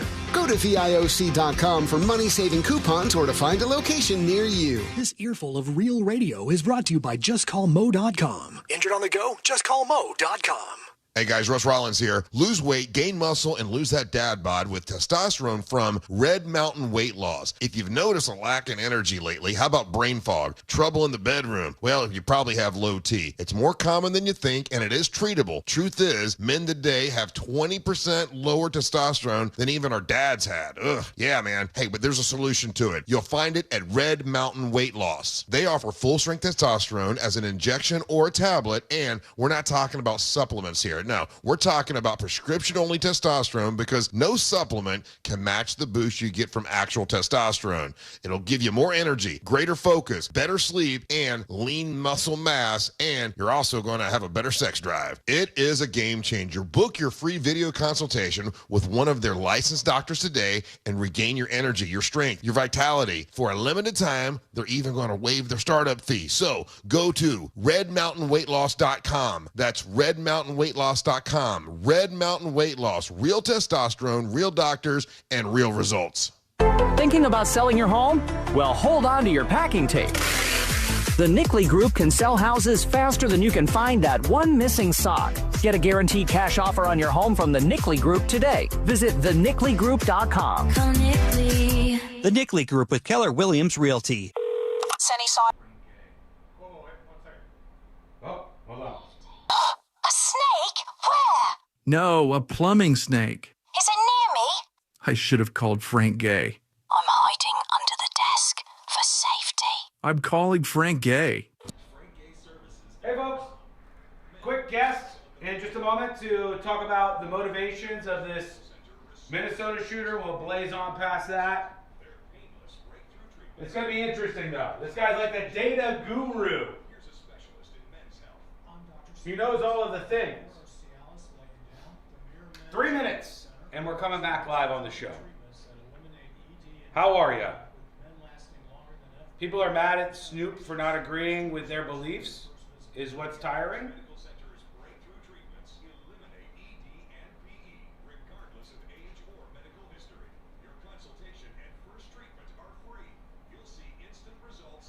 All I know is that movie flopped. Like, how do you do a Pixar movie about one of the most cherished characters from the Toy Story franchise and then not include Tim Allen in it? Hello, David. They boosted him out. Good. How are you doing? Doing well. The guest is connected to the studio. We have 2 minutes left of this commercial break. Not sure what Sean already told you, but it'll be live on the radio as well as video on our YouTube channel. Oh, he's doing a little chit chat. Who you emailed with is the host of the show, and then you'll hear from myself. Tanya says, I don't care who agrees with my beliefs. Good for you, Tanya. You should have very closely held beliefs, have a reason for feeling the way that you are, have something that drives you, and then you should really not give a shit what anybody else thinks. That is a key thing. Make sure you're grounded. Make sure you have reasons for feeling the way that you feel and like some sort of internal guidance as to why you view the world the way that you do. And then do not be unapologetic about it. This summer, escape to a place where history echoes through the streets. Sean, did you find your lizard? Jim, great question. No. The gator, what do we call him again? The gator, is Gator is the lizard's name? Gator. Gator is the lizard's name. Lizard the gator. Gator the lizard. One of those is down in the equipment still somewhere. Or dead. I don't know. It's been a couple of days. I don't know if there's anything in the studio for Gator the lizard to eat. That becomes a problem. But he was a cute little lizard. I mean, he was about that big. He was right on top of the camera, then the camera cable, and then he went down in there, and I have not seen him since. So hopefully he's not ripped.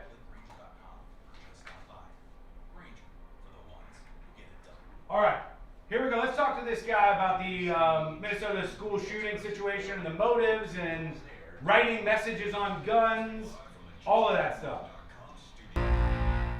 Do you have AC needs? Turn to the experts at Carrier. Go to millsair.com. Broadcasting live from the JustCallMo.com studios. Need help after an accident? Just call Mo. Learn more at JustCallMo.com or call 1-800-CALL-MO. This is WTKS-FM HD1 Cocoa Beach, Orlando, an iHeart radio station. Make us the #1 preset on your car radio and on the free new and improved iHeart radio app. Listen for all your music, radio, and podcasts. Free never sounded so good. Now, your chance at $1,000 and a trip to our iHeart Radio Music Festival. Text the nationwide keyword Vegas to 200-200. You'll get a confirmation text and info. Standard data and message rates apply in this nationwide contest. That's Vegas to 200-200.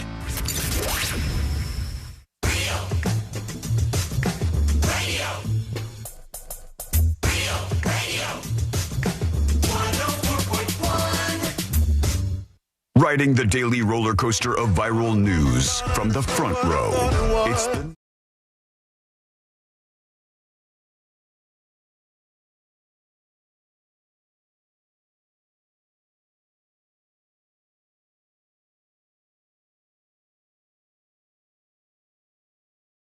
Viral Newsroom. Learn more about the show. Go over to the website, which is quite obviously the best one we could get, thenewsjunkie.com. So go over to the website, thenewsjunkie.com. We've been watching what's happening in Minnesota.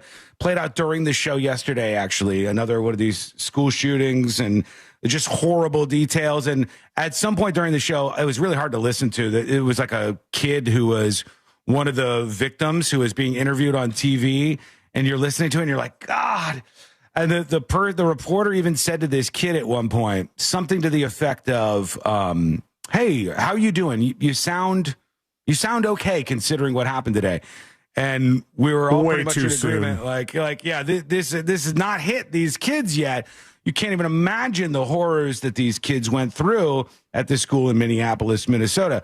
So I started off the show today and I said, I find this all to be frustrating for a couple of reasons. One, within my job, I want to tell you what's going on. I want to try to explain to you these news stories. And when it comes to school shooting stories, when it comes to things like this attack, which is, far too frequent, like we saw in Minneapolis at the Annunciation Catholic School, people want a simple answer. And often they want an answer that just reverberates their priors, right? They want the answer. They're like, here's what I think about this. So yes, that's the one I agree with. And that is why this and some of these other recent shootings have been incredibly frustrating to me. So I want to try to work this out a little bit. And the guy that we've got with us here is David. Is it Reedman? Am I saying your last name correctly, David? Oh, hang on. See, he's up. Wait, is he? I don't hear him. David, yeah, that's correct. There you are, David. Okay, David Reedman. Thank you. Now we got you. David is, I'm going to just call you like a data guru in the world of, as horrible as it sounds, all things to do with school shootings and the like. And I've seen your Substack and all this stuff, but can you just give everybody a little bit of a rundown of how you're in this world? Yeah, I'm a professor at Idaho State University. I teach risk management and data analysis and emergency management. My entire career was in Homeland Security and intelligence and emergency services. And I was actually in a Homeland Security think tank program sitting in a classroom when the Parkland shooting happened. Really? And I had been to dozens of briefings about the Boston Marathon bombing where 2 people died. There were 17 kids dead at this high school in Parkland. And I had never been to any sort of Homeland Security planning, briefing, exercise, training, or anything at the national level about a school shooting. Yeah. So I was in this think tank program. I wanted to know everything about the issue. And that's when I created a database of every shooting I could find on school property back to the 1960s. So you trace back all of these horrible incidents. You put together what is like the preeminent database of all this information. And when you do that, you do get some insight, certainly, as to why is this happening? Why does it seem to be a fairly American experience? And a lot of very big questions that we'll try to touch on at some point. But in this situation in particular, we have another student who leaves behind after unthinkable horror on this school that was unleashed on these poor kids. Another student that leaves, or another shooter that leaves behind like one of these manifestos. And everybody wants a simple answer. Like, what was the motivation behind this person? The reason why I said I was frustrated at the start of the show today is because that is not an easy answer with somebody like this particular shooter in Minneapolis. They literally left a treasure trove of information for anybody to glom onto. Like, there was stuff about Jews, there was stuff about hating Trump, there was transgender, there's all the sorts of things that are sort of flung at the map in a manifesto like this, where anybody can take from it what they want to, and you sort of end up walking away with nothing that you can fix. But did you look through some of the stuff that's come out after this, and what, if anything did you take away from this person? Well, unfortunately, every time that this happens in terms of a deliberate planned attack at the school, it's essentially the same situation that plays out over and over. People want a really simple explanation. A simple explanation would be there's a violent, scary, psychotic person, and if we can just keep them away from the school, if we can just have a stronger door and a bigger fence, then we can keep this scary, deranged outsider away. Unfortunately, the reality of looking at shootings at schools, I've cataloged more than 3,000 back to the 1960s. About 230 of those are a deliberately planned attack, like yesterday, with the intent to harm as many people as possible. And this is where it becomes a very complicated issue. They are almost always committed by current students or former students at the school. So it's somebody who knows the layout of the building, has been trained in the lockdown drills or emergency procedures. They know what times students are going to be in different places. And often, if it's a current student, they're allowed to be in the school. They are permitted to be there. If you have biometric monitoring or key cards or badges or access control, they're allowed to be there in the school. Yeah. So this becomes complicated because it is a person who's intimately familiar with the building and has a strong connection to it, who almost always commits a school shooting. Right, which makes them all the more dangerous when that information just falls in line. It sounds like a weird parallel to that revelation we had not so long back when we were kids, everything was stranger danger. All of your risk is coming from the outside, and it turns out more family members are the problem. You're saying that because they said, oh, we've spent all this money protecting the school, we've spent all this money beefing up security, but it doesn't matter because it's the ones that are supposed to be here that are causing all the issues and then shooting up the place. Yeah, that's exactly the problem. I think it goes back to, that same idea in the 80s and 90s, watch out for the stranger in the white van. Right. That's a really simple thing. Saying, you actually need to watch out for the strange uncle or the babysitter or the neighbor is very inconvenient because there's not an easy way to deal with that. It's the same way with schools. If you train somebody in the emergency procedures, the assumption is that they are going to be somebody that you're protecting. But in most cases, active shooter drills are actually a tutorial and a rehearsal for how to commit a school shooting. If I was in charge of the Department of Education, if I was in charge of a school system, I would never hold any sort of active shooter drill or publicize any sort of emergency procedures because you are giving the person who's most likely to commit the shooting the playbook for exactly how to do it. Right. How the classroom's going to be locked down, what the defensive mechanisms are in place. Again, this is like Sealand was saying, preparing for an outsider versus an insider and actually kind of giving away your hands in so many cases. David. And what was a little different yesterday was somebody firing only from the exterior of the building. Looking at those 230 planned attacks back to the 1960s, about 75% of the shootings begin and end in the same room, which is another really complicated concept when you think about fortifying classrooms, having a one-way door lock on the classroom door, maybe having a ballistic chalkboard. If the shooting begins and ends in the same room, all that you're doing is fortifying the classroom against police from getting in. Right, yeah. Then it becomes you're trapped in your own prison.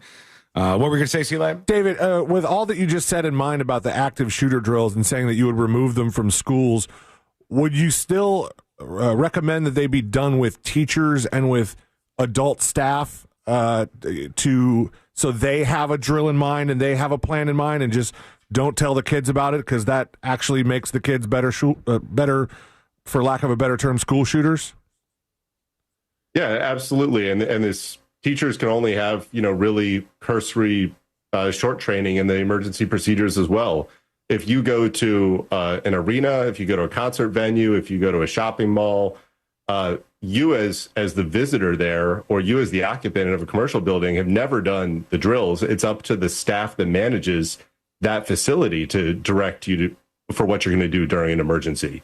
So a thing with across the security industry is you want to have more randomness, less predictability, and more flexibility in the way that you can respond to a variety of different types of emergencies.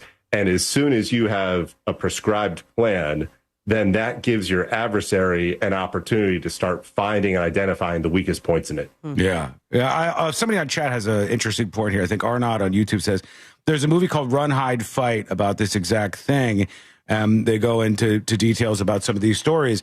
Now, just the idea of run, hide, fight, in terms of me watching these stories over the years, going way back to Columbine and before that, that seems to be kind of a new tact that some of these places are taking, where they're telling the students, like, your life is on the line. Run, hide, fight, do whatever you can do, but understand that this is a situation that deserves all of the attention in the world, and anything you could do in these situations, even fighting your way out, could be important.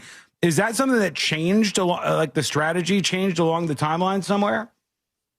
The first viral post that I ever wrote about this topic was in 2017, and it was the morning after the Las Vegas Harvest Festival shooting. Mm-hmm. And I was actually sitting in a Department of Homeland Security office, and I was there early, and I just put out, 1,000 or so word article on Medium. It was called "When You Can't Run, Hide, or Fight," because I was looking at all the videos from Las Vegas and realizing that you're at a large outdoor concert and somebody on the 40th floor is shooting at you. Yeah. You can't outrun the bullets. There's nowhere to hide, and there's no way for you to fight somebody who's 40 stories above you. And so I broke down lots of different venues where those three options, even though people were taught them, aren't viable. One of them is a church, where you have usually one door in the back and all of the pews in front of it. Another is a large shopping mall with your open areas. A movie theater, like the Aurora theater shooting. There's not a scenario where you can be sitting in the middle of the theater and you're going to run, hide, or fight from somebody firing a rifle at you from in front of the screen.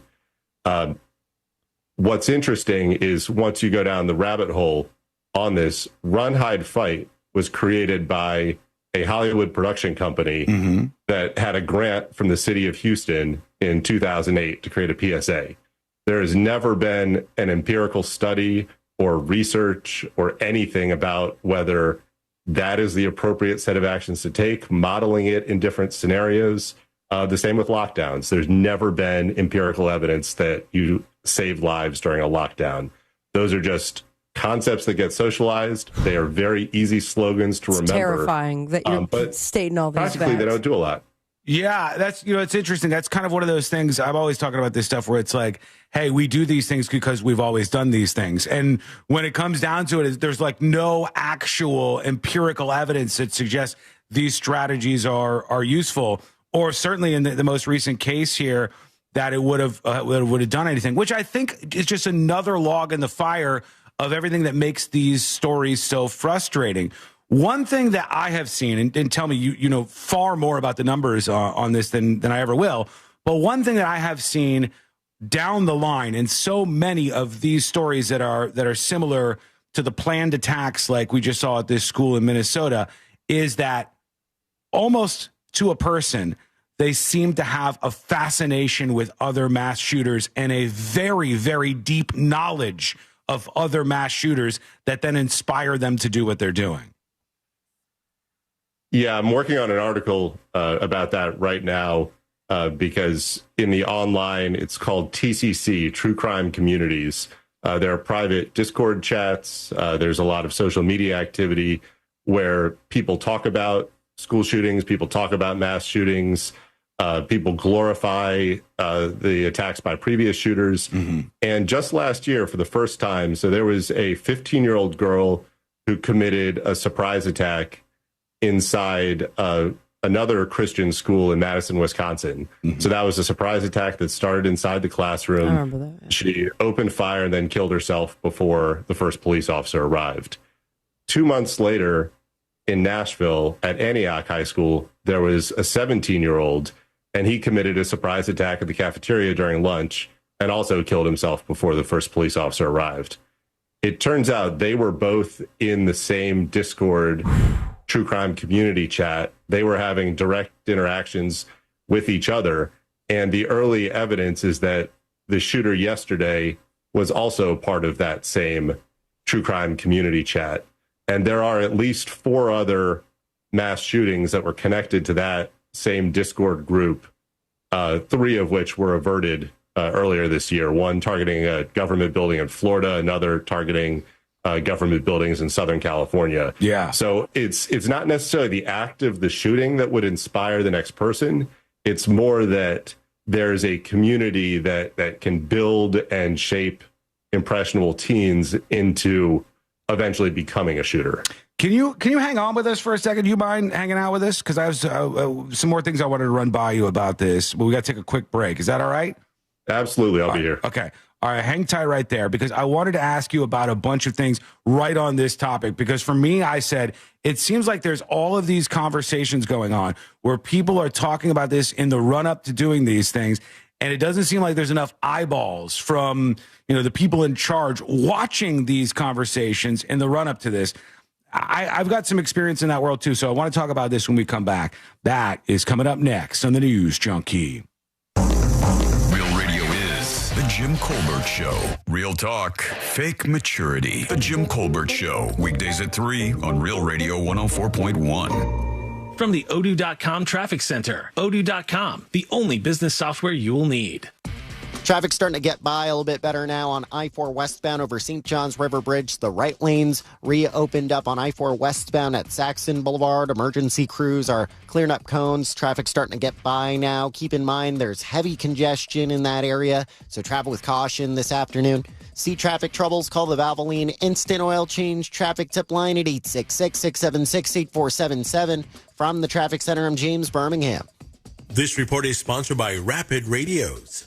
Stay connected and stay productive with Rapid Radios. Business owners trust Rapid Radios for instant, reliable team communication with nationwide LTE coverage, push-to-talk convenience, and room for up to 200 units on one feed. Keeping connected's never been easier. Order now at rapidradios.com. Listen up, my friends. Mortgage rates are heading down. Many people have loans in the 7s or even 8% range. And if you're one of them, you should explore the savings for a refinance to lower your payments or get cash out. Get a quote with no hard credit inquiry by going to thatmortgageguy.com. Don't miss the boat, compare your quote with thatmortgageguy.com.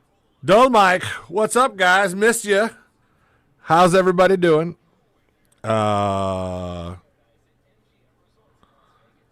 Big night coming up next Thursday. We're doing the guys' night out at Hammer and Nails Winter Garden. Hit me up if you want to join. You get your hair cut, you get your pedicure. Let's do a 14 if we can. All right, 10-4. And I think they're going to slang some drinks out there too. So if you'd like to join me, we'll have a nice little time. Get all trimmed up, It's a week before my birthday, so trimming up for the birthday. It was kind of like a pre-birthday bash. So hit me up, C-Lane, C-L-A-N-E, at realradio.fm. Good to be back. Missed you folks. I got a bigger iPad that I'm watching the chat on now. I decided to make a random upgrade yesterday. So I see you coming in, Tanya, Wayne, Amy, Cat Batole.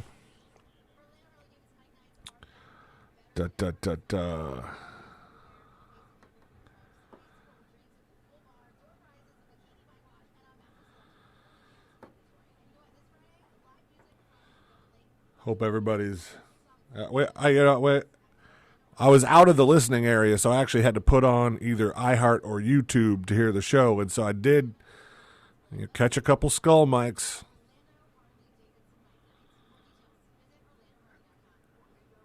I was one of you, but I was driving, so I couldn't chat. Couldn't do it.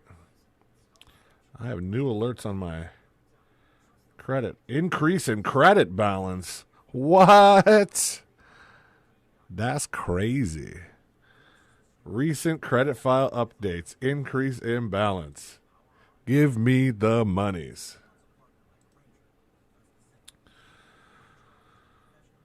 Should have charged that damn iPad. That'd have been cool.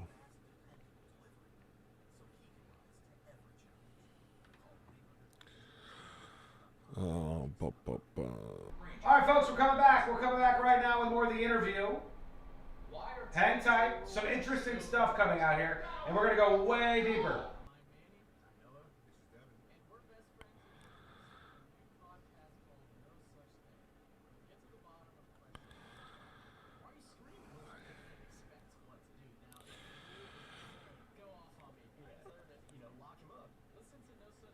That's right, Johnny, raising that score.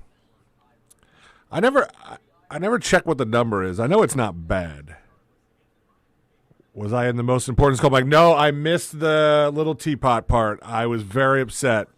I'm going to go back and watch it, though. But I heard he was terrible at it. When I get all steamed up, hear me shout. From the guy who always gets steamed up and shouts. Can't even come up with that. But, anywho's. Got to go back, talk to this dude about shootings. Catch you on the flippity flop. This nationwide contest. That's Vegas to 200-200.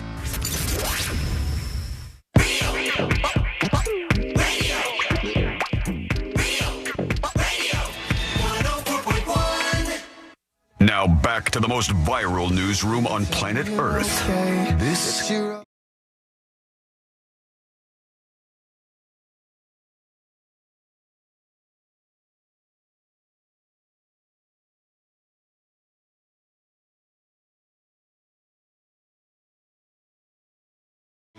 It's on iHeartRadio. They pay the bills around here. So give them a little respect, for God's sake. Also, no matter where you're listening to this show, no matter what station, make sure you favorite that station. Make it a preset over on the iHeartRadio app.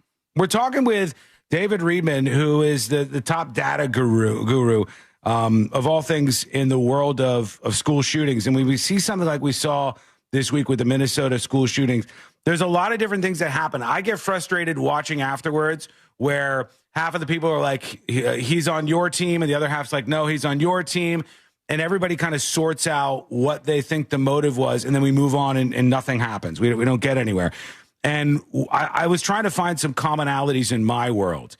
And my world is I've, for a long time, operated in some of these places on the internet where a lot of other people don't go. I've seen these places where a lot of strange people congregate. And I tweeted about this yesterday. This is what I wanted to ask David about. So let me start with this.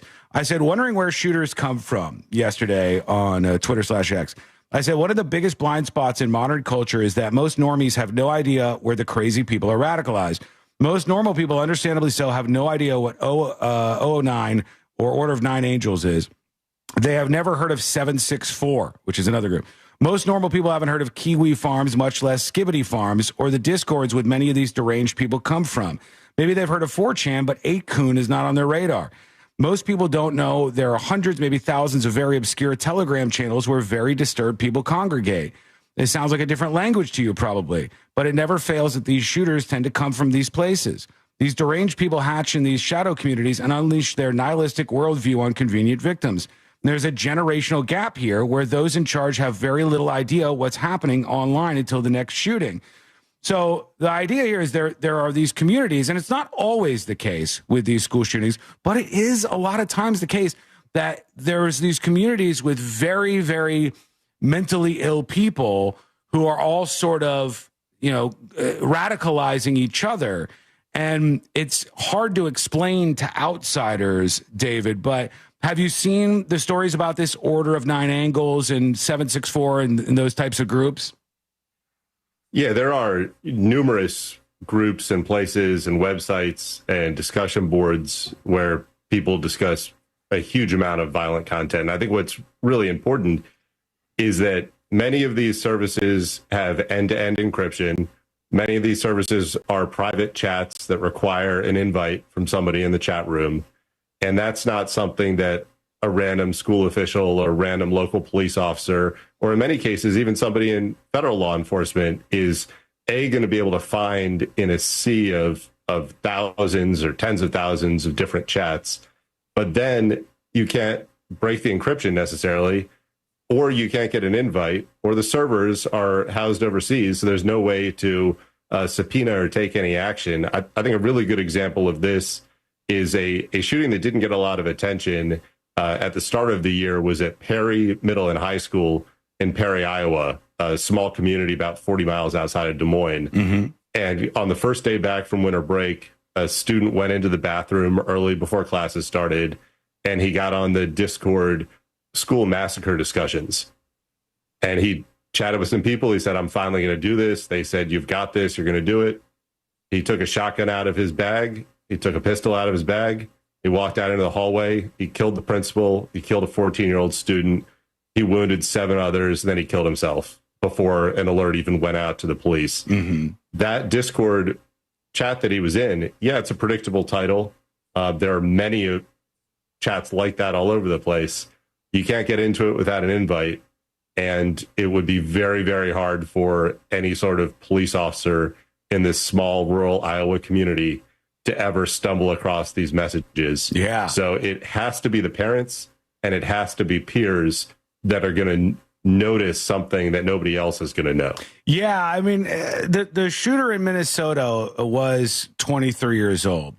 But I always find it strange. Like, is it possible that there was nobody in this person's life that saw that they were amassing weapons, that saw that there was some sort of change in their behavior? Nobody picked up on any of these things. It seems like it would be something that if you were a parent or a sibling or somebody that would show up on your radar. But in so many cases, the families aren't that last stopping system to prevent this from happening in these schools. They just don't seem to be good at detecting this. Well, that's only when it goes wrong. I have a paper that's under final review for publication right now, where with another professor, we studied 125 averted school shootings. Uh-huh. So somebody that had a plan, intent, and capability to carry out an attack. And for the first time ever on those 125 cases, we mapped the pathway for somebody to avert the shooting. Interesting. And we found out that 85% of the time, it was either a classmate or a family member that made the tip to police that averted a very real attack from taking place.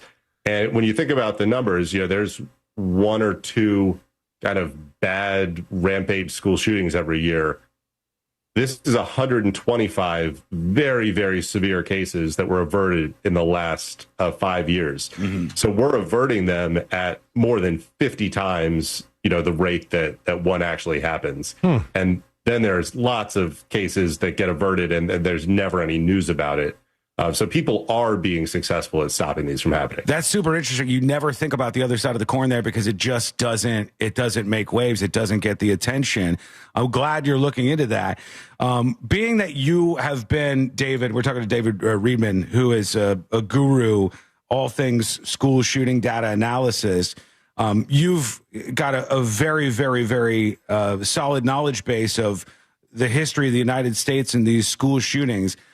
If you were given ultimate power, do you think there are some concrete things that would stop these stories from coming up over and over again in the United States? Or is it just one of those things that's like a terrible fact of life that we have to deal with? No, it's absolutely not a terrible fact of life, especially because it doesn't happen in other countries and it doesn't happen with equal distribution across the United States. When there are the planned kind of rampage school attacks, they're most often in small communities, small suburban or rural communities, and they're most often in the Midwest and South. there's a study that we talked about on the last episode of my podcast, the Back to School Shootings podcast, which was a study of 100 rampage attacks back to the 60s. And the author of the study looked at the family factors and the home environment of all of these shooters. 98% of these deliberately planned attacks, the shooter had easy access to accessible guns in their home. 98%. That means the guns were not locked. They were left available. They were left loaded. We know from retail, we know from behavioral economics, if you put a tiny bit of friction into anything, it could be a supermarket where there's a long line, people will leave. People won't buy the thing that they were meaning to buy. Your cart on Amazon won't check out. You never come back for that item. Tiny bits of friction stop somebody from doing things in their life. So if you can just put a gun in a safe, have a mandate, if you have kids in the house, if you have teens in the house, your gun has to be kept in a safe that they don't know the code to and they can't access. I believe that could prevent almost every school shooting from happening. What do you think about heavier punishment for parents or those in charge of these weapons when that does happen? That doesn't help the victims who've been killed. And there's across, I studied criminal justice for my PhD, and there's not a clear deterrent from harsh punishment. People are very bad at perceiving risk. I mean, that's the reason that somebody would leave, say, a loaded gun in the drawer of their bedroom, even though they have kids in the house. Well, they think it's for their protection. The likelihood in that incident is that a young child is going to accidentally shoot one of their siblings, or somebody's going to be shot during a domestic dispute in the house. So people don't perceive risk. There's this 1 in a million chance of an armed intruder coming into your house. But meanwhile, the leading cause of death for children is firearms. The majority of those are unintentional shootings. What do you think, David? You've obviously studied a lot of these things, and to the point where you're seemingly you got this stuff locked in the brain, pulling it out from memory. What do you think when you look at all of the different rampage shootings over the years that you've studied and kind of compiled data on is the most overlooked thing in the public eye that they have in common? It's back to the lockdown drills and the school procedures. Is the vast majority, in the almost 80% of school shootings are committed by either a current student or a recently former student at the school. Well, with that in mind, almost all of the discourse is around keeping an outsider away from the school, but this is something committed by somebody within the school community. With that in mind, with the idea of getting rid of the lockdown drills because they're sometimes more educational than they are helpful, do you, as a person who publishes articles and content about this subject, have to second guess yourself when you post? Like you mentioned the article you posted after the Vegas shooting about, like, here's a list of places that you cannot run, hide, and fight from. And at any point before you hit publish on that article, did you have to go, am I writing a list of best places to shoot up?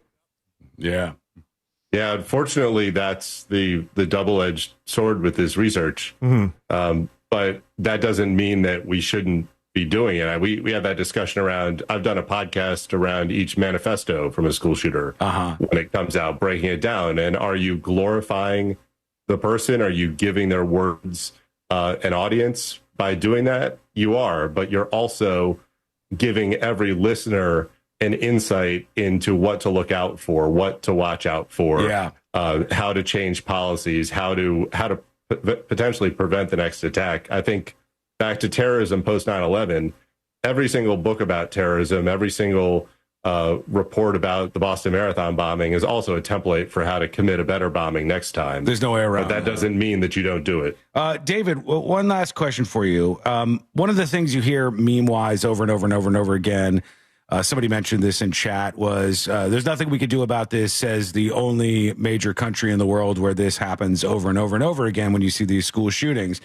Why does there, unless that's some sort of misnomer in and of itself, why does there seem to be a real American aspect to this whole school shooting phenomenon?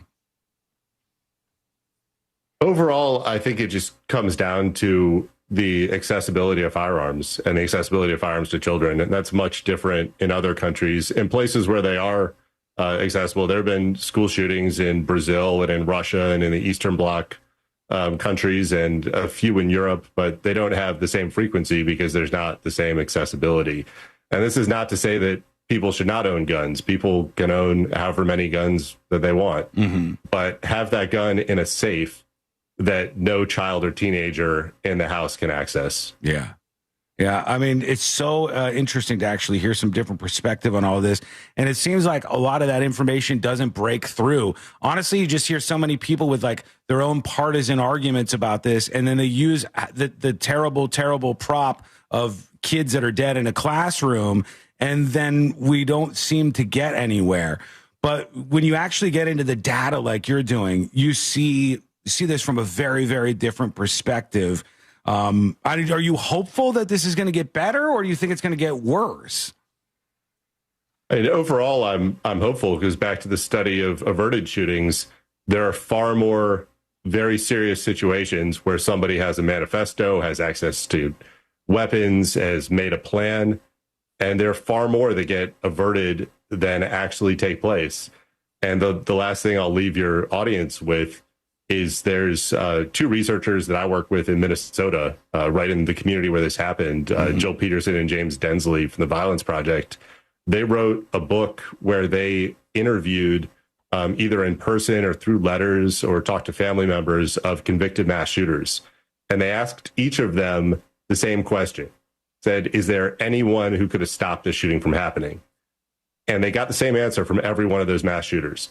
They all said anyone could have stopped this shooting, because when somebody's spiraling down this path to crisis, these are violent public suicides by somebody who thinks that they have no purpose to live anymore and everything that's wrong with their life is based on that school. And the school is the source of every one of their problems. So they want a violent public suicide in that school. If any person shows them kindness, connects with them, tries to connect them with resources, it completely breaks that internal narrative that this is nothing but a place of grievance. And it just takes one little action to take somebody off that path to violence. Wow. Very, very interesting stuff. David, thank you for joining us today. We appreciate you answering our questions. We'd love to keep you on board for, unfortunately, when these stories do pop up on the show, it's always good to have people to go to. So we'd love to keep you on board when something like this pops up, if God forbid it does again. Yeah, unfortunately, this is a extraordinarily depressing topic that I work on every single day. How are you doing, man? Yeah, you all right? You okay? Yeah, when these incidents do happen, it's the one opportunity when the public pays attention to make some sort of meaningful change. And if that means one person decides, you know what, I'm going to take the gun from the dresser and I'm going to put it in the safe, maybe that's a life that's saved. If it's a person that reaches out to that kid in crisis that, nobody's talking to at school, maybe that's the one act of kindness that takes that kid off the pathway to violence. All right. Well, we appreciate the time, David. Thank you so much. And by the way, where could people follow what work you're doing here? You can find me on Substack, the school shooting data analysis and reports. You can also search K through 12 school shooting database. And it's the first thing that comes up on Google. Thank you so much, David. We appreciate the time, man. Thank you very much. All right, there he goes. See, I think that was super useful. Like, to actually get somebody who knows that much about all the data and takes all the things that you've thought of your whole life and then twists it on its head. It's like, wait, hold on. Think about it from this perspective. Get these kind of messages out there. Very, very helpful. Okay, we're going to take a quick break. When we come back, we'll see what you think of this. Send your emails in, tips @thenewsjunkie.com, or record your dispatch on the website, thenewsjunkie.com. That is coming up next on The News Junkie. You can always text us, unless you're driving, at 77031. Standard data and message rates apply. Real Mobile is powered by Orange Buick GMC and orangebuickgmc.com. We are professional grade. This is Chris Broussard. Here's what's trending from the iHeart Sports Network. Presented by DraftKings. UCF football kicks off a new season tonight, hosting Jacksonville State. Scott Frost debuting in his return as coach. Soccer last night, Orlando City eliminated from the Leagues Cup, losing their semifinal match to Miami. Lionel Messi scoring 2 of the Miami goals. Baseball, the Marlins got crushed by the Braves, dropping the last 2 in that series. And the Rays also lost, coughing up a 9th-inning lead. They lost in 10 to Cleveland. I'm Matt McCoy. DraftKings is all about responsible gaming. It's more fun when it's for fun. So play responsibly. DraftKings, the crown is yours. Gambling problem? Call 1-800-GAMBLER. 21 or older. Age and eligibility vary by jurisdiction. Folks, let me tell you, there is a tough time in your life where you put your hand up by that AC vent and you realize it's not working. The air conditioner is not blowing cold anymore. And after a long day at work, you deserve this much. You want to be nice and comfy with that thermostat right where you've pinned it. Maybe 72 if you're like me, 70 if you're like Courtney, or if you're an unhinged lunatic, maybe like 82 degrees or something. I don't know what you people do. But if the AC is not right where you want it to be and there's a problem, don't worry. Mills Air is there to help. Leon Mills has started a company that is all about honesty. And they have the most amazing techs of anybody in the AC repair world. And that really is why they're so much better.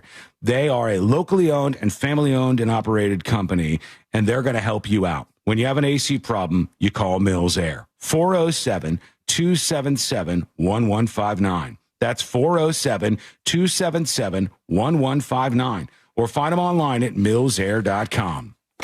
Join Jim Colbert on the Jim Colbert Show for his Cigar of the Week segment every Friday afternoon at 3:45. You can pick up these featured cigars at all 3 Corona Cigar Company locations, Dr. Phillips, Heathrow, and downtown. Learn more at coronacigar.com.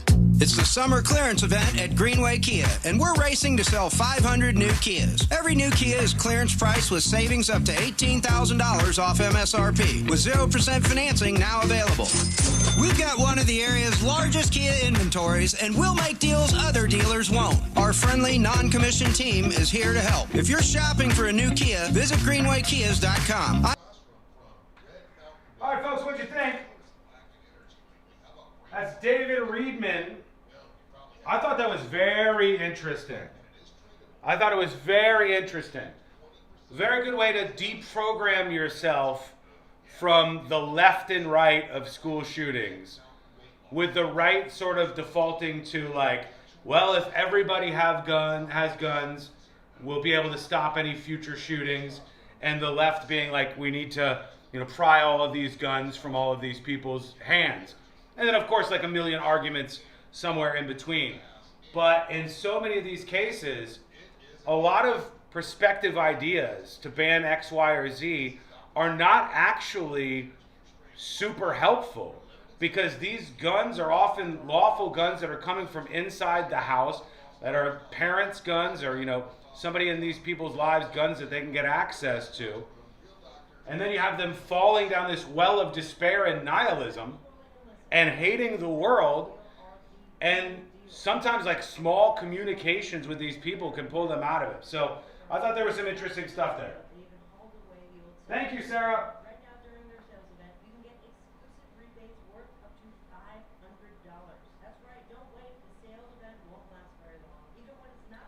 Ryan says, fascinating guest, really showed the depth of a nuanced issue. Done from such a refreshing angle. I am a data guy. Tell me the data.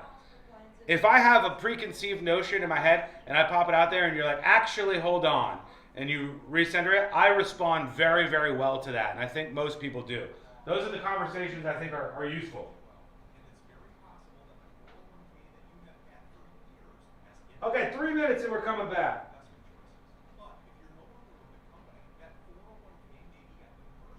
Thank you, Vicky.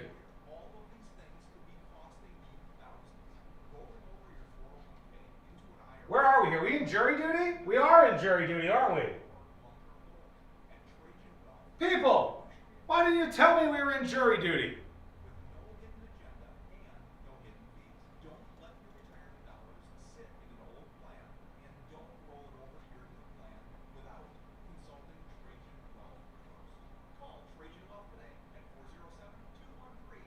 We are in jury duty? Maybe.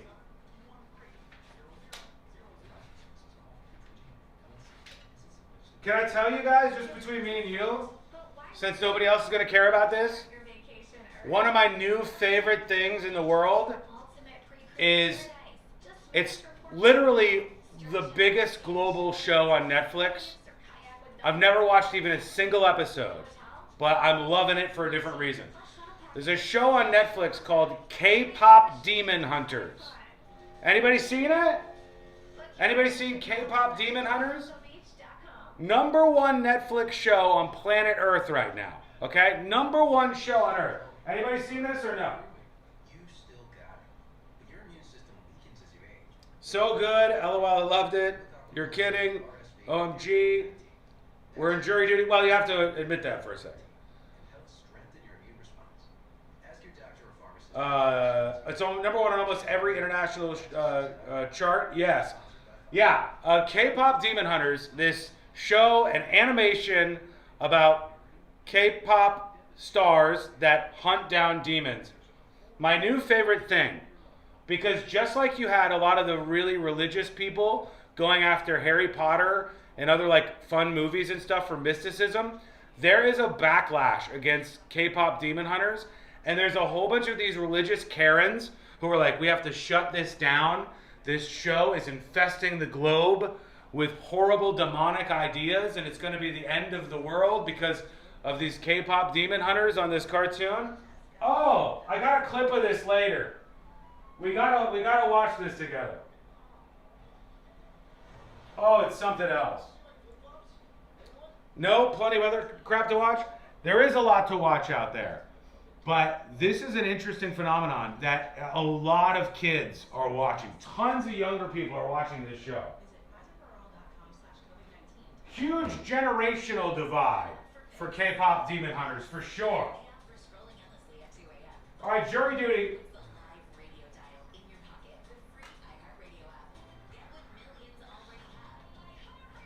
The app for scrolling endlessly at 2 a.m. But only one app puts the live radio dial in your pocket. The free iHeartRadio app. Get what millions already have. iHeartRadio! The number one app for radio. Remember when you had a guy, someone who could fix anything? They're still out there at Batteries Plus with their quick solutions and expert advice on any batteries from cars to golf carts. Batteries Plus will have you in and out and on your way in no time. Batteries Plus, the experts in charge. If you want to buy or sell your home quickly, call Nick Lee. Download a free home buyer's guide at thenicklygroup.com.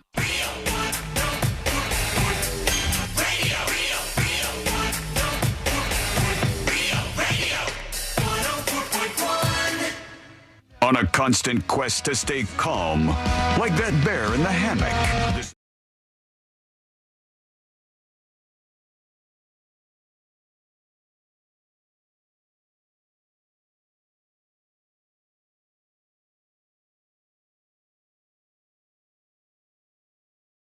Before jury duty, a little bit of ear bleach, even though that was an incredibly interesting conversation. And I enjoyed talking to that guy. If you I missed could have talked to him for another hour, I think.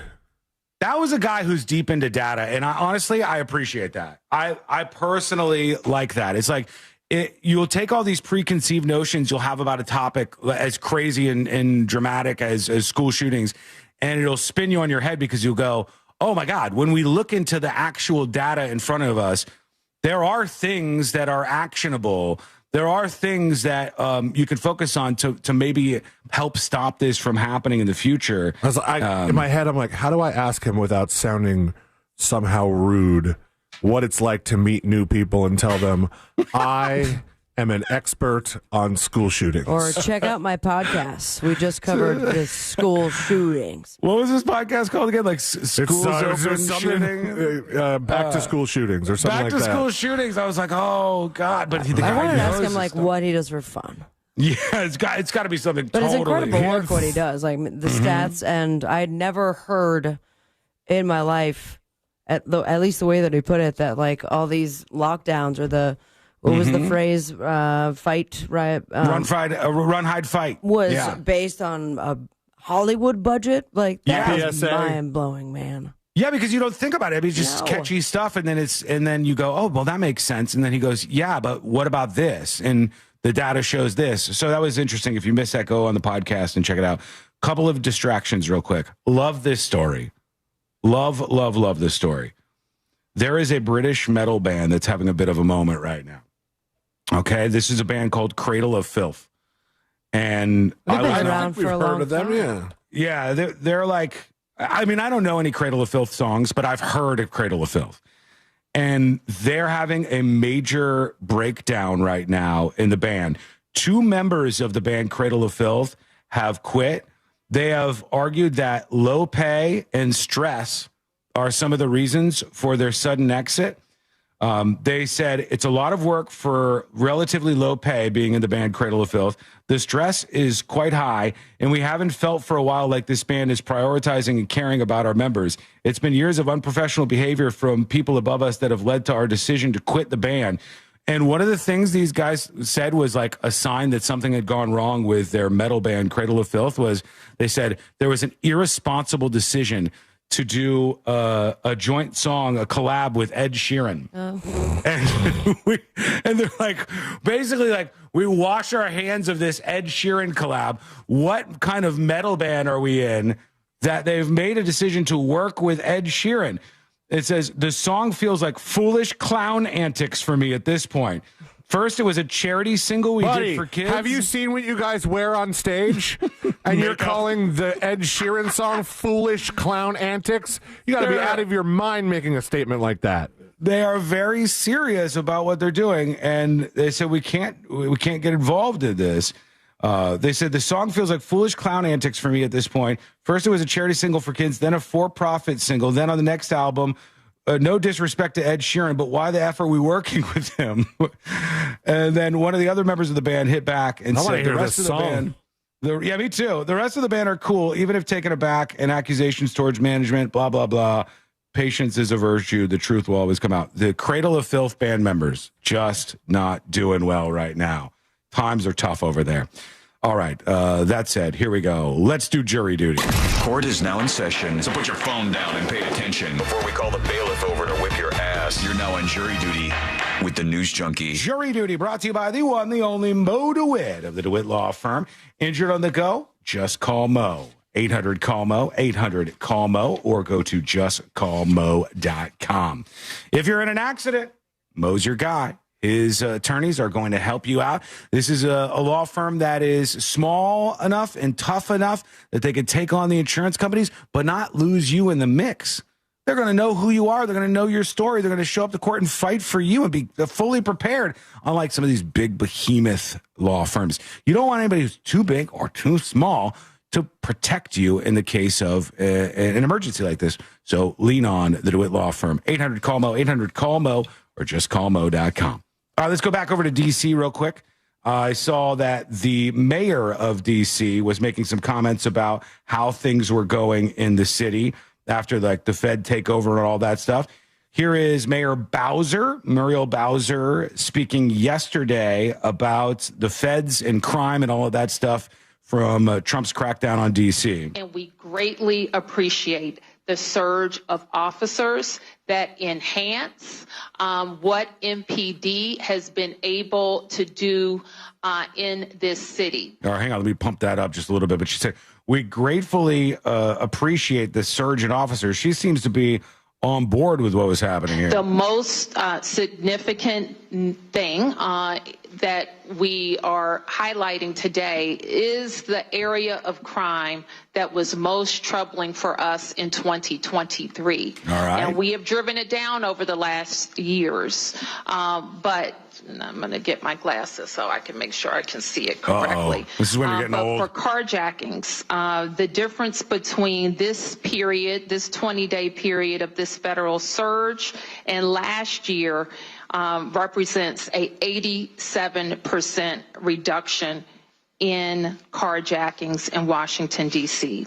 We know that when carjackings go down, when the use of gun goes down, when homicide or robbery go down, neighborhoods feel safer and are safer. All right. This is the mayor, Muriel Bowser of Washington, D.C. She seems to be on board with what's going on in the nation's capital and with the National Guard troops. And it's, by the way, it's not just the National Guard troops. It's been D.C. officers who have been going out there and trying to make some of these neighborhoods for a lot of poor people feel safer. She seems to be on board with that. I'm looking at how people feel about it, and the AP has some polling data in, and it says A lot of Americans agree with Trump on crime as a major problem in big cities. 81%. That's a huge percentage. 81% of Americans agree that crime is a major problem in these big cities that they're looking at across the country. Now, they don't necessarily agree with bringing in the feds for all of this, but they want to see increased policing. They want to see the bad guys rounded up. I've talked ad nauseum about how there's like a couple hundred people in all these cities who are ruining quality of life for everybody, making things less safe, stealing cars, doing all of these things. We could put those people in jail and improve things. And I think that a lot of people agree with that. The mayor is in a tough spot, but she seems to agree that crime has lowered and gotten better for a lot of people in D.C. afterwards. Okay, we're going to take a quick break here because we are a bit behind, but a lot of you have chimed in with comments about all sorts of different things we've talked about today, so I want to get to those. And I know this seems like a weird place to go, but I want to talk about K-pop Demon Hunters, all right? It's the #1 program in the world on Netflix. K-pop Demon Hunters. You might not know what this is, but boy, is there some fun freakouts around this show. So let's go on that journey together. That's coming up next on the News Junkie. Make Real Radio 104.1 #1 on your presets on our all-new iHeartRadio app and get cool stuff at Real Radio events. Get the app for free in your app store. The left lane's only getting by on I-4 westbound over St. John's River Bridge. Traffic's backed up from Saxon Boulevard. You can use Charles Beale as an alternate route to get over the water. Eastbound lanes of I-4 in that area are slowing down. Keep in mind, emergency crews are still on the roadways. You won't be running into any issues on the Turnpike or the Beach Line this afternoon. But if you do see traffic troubles, call the Valvoline Instant Oil Change traffic tip line at 866-676-8477. From the Traffic Center, I'm James Birmingham. This report is sponsored by Blindster.com. What if I can guarantee the price of Bitcoin will be $1 million in 2030? Well, I can't, but I can guarantee you'll save a lot of money on blinds at my company, Blindster.com. Free samples, free shipping, and guaranteed to fit. Shop at Blindster.com today. Hey, if you're opening up that power bill and the price is still going up and up, especially now that it's summer and your AC system might be fighting to keep the inside cold because the outside is so hot. Imagine if instead of constantly giving money to the power company, you take control of your energy.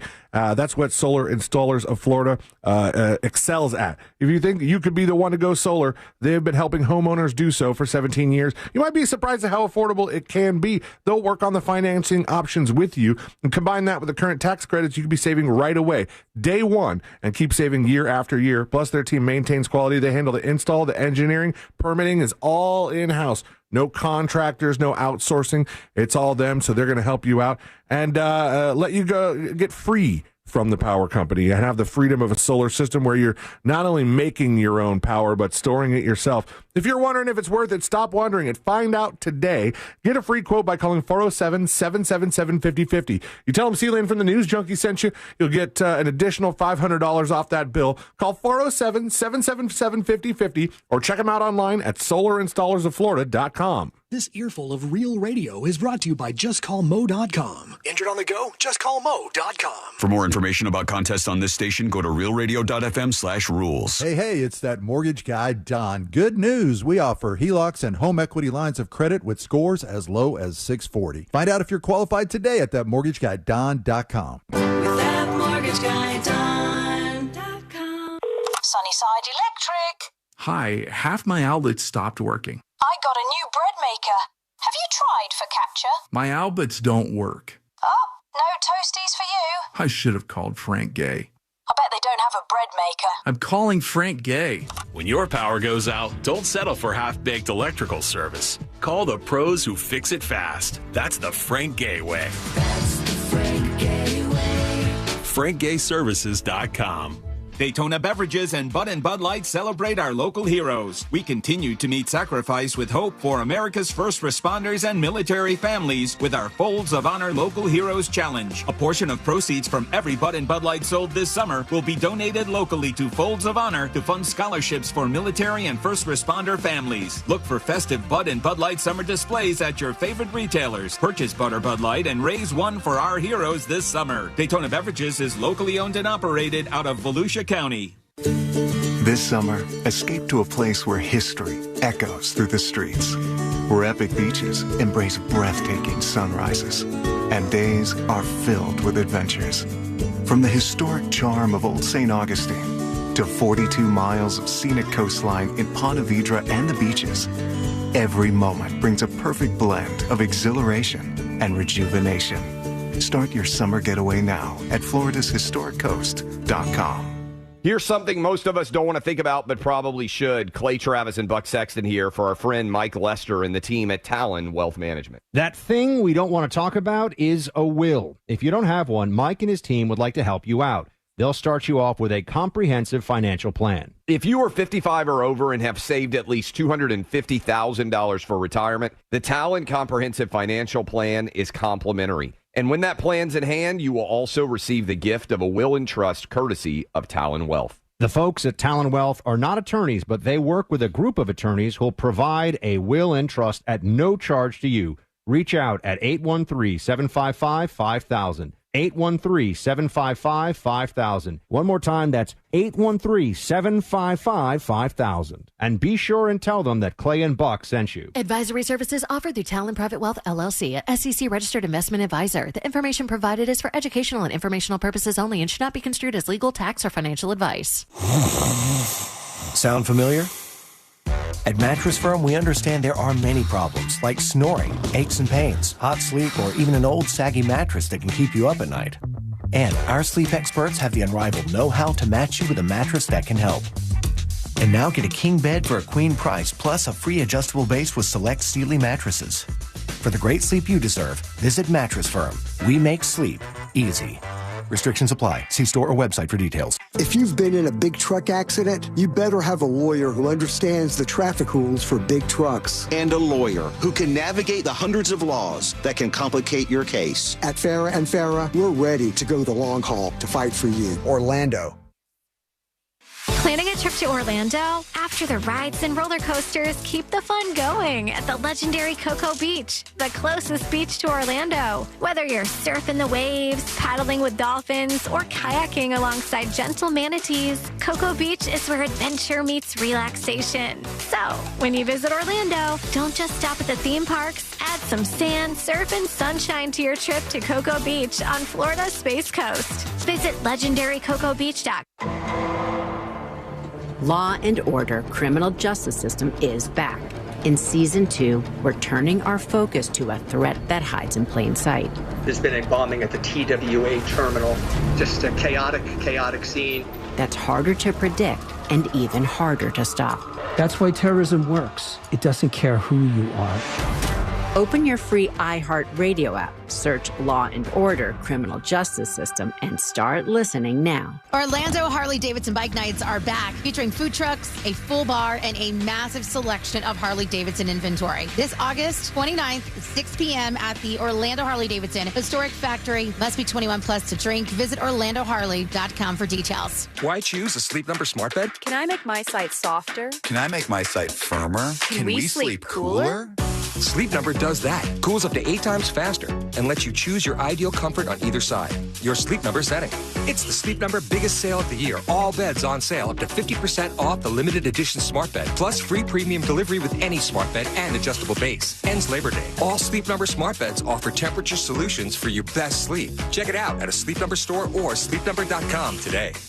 Some things can steal your sunshine. Ugh, I just got my hair done. Sorry, the cooler's broken. Anyone see my flip-flops? Anyone? But COVID-19 can steal a lot more. I just took a COVID test. Ugh. Prescription medications for COVID exist. If you test positive this summer, ask your doctor if they're right for you. Visit PfizerForAll.com/COVID-19 to learn more. Sponsored by Pfizer. Do you have AC needs? Turn to the experts at Carrier. Go to millsair.com. Broadcasting live from the JustCallMo.com studios. Injured on the go? Just call Mo. Visit JustCallMo.com or dial 1-800-CALL-MO. This is WTKS-FM HD1, Cocoa Beach, Orlando. An iHeartRadio station. Make us the #1 preset on your car radio and on the free new and improved iHeartRadio app. Listen for all your music, radio, and podcasts. Free never sounded so good.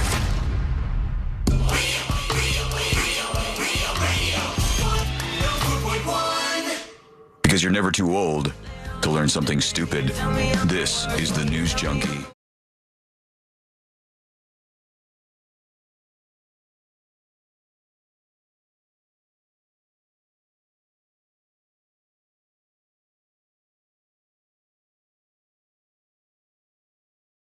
Well, played any of them. Your dispatches are queued up and ready to go. We got some grade A action on the dispatch front that is on the way.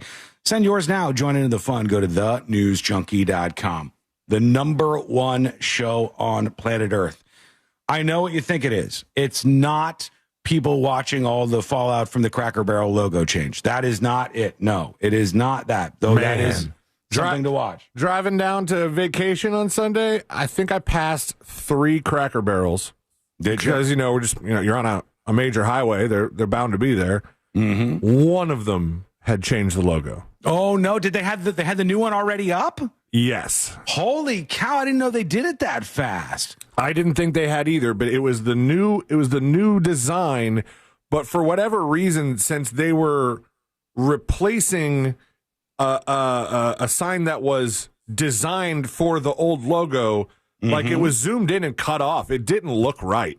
Really? So they rushed this one out to that one. Were there any protesters outside? I didn't see any signs. What the totem kind of deals. They're still angry. Megaphones. These folks, these Cracker Barrel fans or anti-fans. It's hard to say sometimes. They're very angry. But no. The other thing that people were talking about the most, and I got to be in the car to witness my wife Ashley finding out about the engagement. Oh yeah. Oh yeah. Taylor Swift. She goes, I'm about to tear up. I was like, you got to be kidding me. Got to be essing me right now. Look, this is people watch this stuff very closely. I don't. It's not for me, but it is for some people. She says, why isn't Sean talking about this? This is breaking news. He's the news junkie. We did talk about it right when it broke. We did. At the moment, you hadn't. We did. She thought she was in because when she saw the post, it was only 12 minutes old. She thought she was like the first to know. We had people in the chat during the show going, "Oh my god, oh my god, oh god!" I was like, oh, "Okay, I guess. All right, that's a thing. All right, there we go." Meanwhile, the real biggest show in the world, not Travis Kelce and Taylor Swift, not Cracker Barrel and the logo change. The biggest show on planet Earth is Netflix's number one show, K-pop Demon Hunters. And I know that you're probably saying on the list, and I said, no, what? Mm-hmm. How? You know how many people watched that show last week? How many? 25 million. That's crazy. 25 million people watched that show last week. What is it? The total is 236 million individual people. Almost, about 2/3 of the population of the United States of America. This is global, but you get it. 230 million plus people have watched K-pop Demon Hunters, which when you ask, what is it? Well, I'll tell you what it is. It is demonic paganism on display, and it needs to be stopped immediately. That's what it is. Or at least that's what I'm hearing about this. There's some people who this is the new Harry Potter. This is the new, for Sealand, I think it might have been Marilyn Manson in his Christian school or his Catholic school. And don't talk about that. But now, oh boy, these people, they are clutching their pearls and they are very, very upset about K-pop Demon Hunters like this. Let's see. K-pop Demon Hunters. Why is this kids movie so popular, not just among non-Christians, but also apparently in Christian communities as well? Is this just a danger. An innocent fantasy movie? No, of course not. Can't be just an innocent fantasy movie. This is something more nefarious. Say the word nefarious. It is okay. Was it a movie or a show? It's a movie and a show, Sealand. Oh. It's a movie and a show. Porque no los dos. Yeah, it is. It is legitimately both of those. They made a movie and there's a series out of it too, I believe. Okay for your kids to watch, or is there something much more sinister going on? I'll give you my take on today's episode of Relatable. Thank God. That's what I've been waiting for here. This is a real big issue. I feel so left out. I'm not relatable. You're not. No, you're not. I mean, this ended up being, was it number one in the box office this weekend too? because they did release it, at least to some extent, and did pretty good at the box office. The album was #1 on the Billboard charts. That's how big this is. Like, this thing is massive. Uncool. It's a massive phenomenon, but it's a bunch of demonic pagan propaganda. You got to be worried about this. Lay out the case for me, lady. Ma. And I might accidentally slip and say Satan because it's obvious. Whoa, like, crazy. that's what Gui Ma is. If we're to like look at that parallel, he is the king, the ruler of the demons, and he wants to steal as many people's souls as possible. Can I be real from an angle here of a guy who's never seen this before? Wouldn't it be good? They're K-pop demon hunters. Right. They're stopping people- Satan like angels. Aren't they on the good Jesus. side? Like, they're not K-pop demons. Like, hell yeah, we're demons. They're K-pop demon hunters. I would have thought they were on the approved list. I would have thought that this was acceptable. But no. That's not the case, according to this very, very insane lady. Now, this K-pop trio, Huntrix, Rumi, Mira, and Zoe, they use their singing to create a protective shield called the Han Moon. And there have been different K-pop groups, always female, over the centuries that have used their voices to protect this protective magical barrier. Oh, my God. I don't know what's going on. I don't know what any of that means. But I do know this. I know that my favorite part of this lady, I'm not going to make you sit through an hour plus of this. My favorite part of her argument is that it's also gay propaganda. And she said... K-pop demon hunters, am I right? She said, hang on, let me see. K-pop demon hunters. She said, sure, there's no proof that any of the characters in K-pop demon hunters are gay at all, but they don't look like women, she's saying. Oh. And if you haven't seen them, these are the K-pop demon hunters. I mean, they look like women to me. They don't look, but are they really men or something? Or they do kissing? She thinks they're like, I don't know, part of some trans agenda or something. They look like women to me. That's the characters look like Asian anime ladies that are out there. Anime being the keyword there. They're not actual humans. It doesn't matter. An animation. It's even bigger threat because it's more pernicious that way. So gay Satan. That's what she's saying. Yeah. She said, I don't know if I would say any of this is like part of this dark trend trying to get kids to be demonic, but it's certainly something that's potential. While she notes there are, quote, no explicit gay themes, she does point out that these are very androgynous looking characters. I'm not seeing androgynous here. No, I'm seeing boobs. Yeah. They seem like anime female characters, not androgynous at all.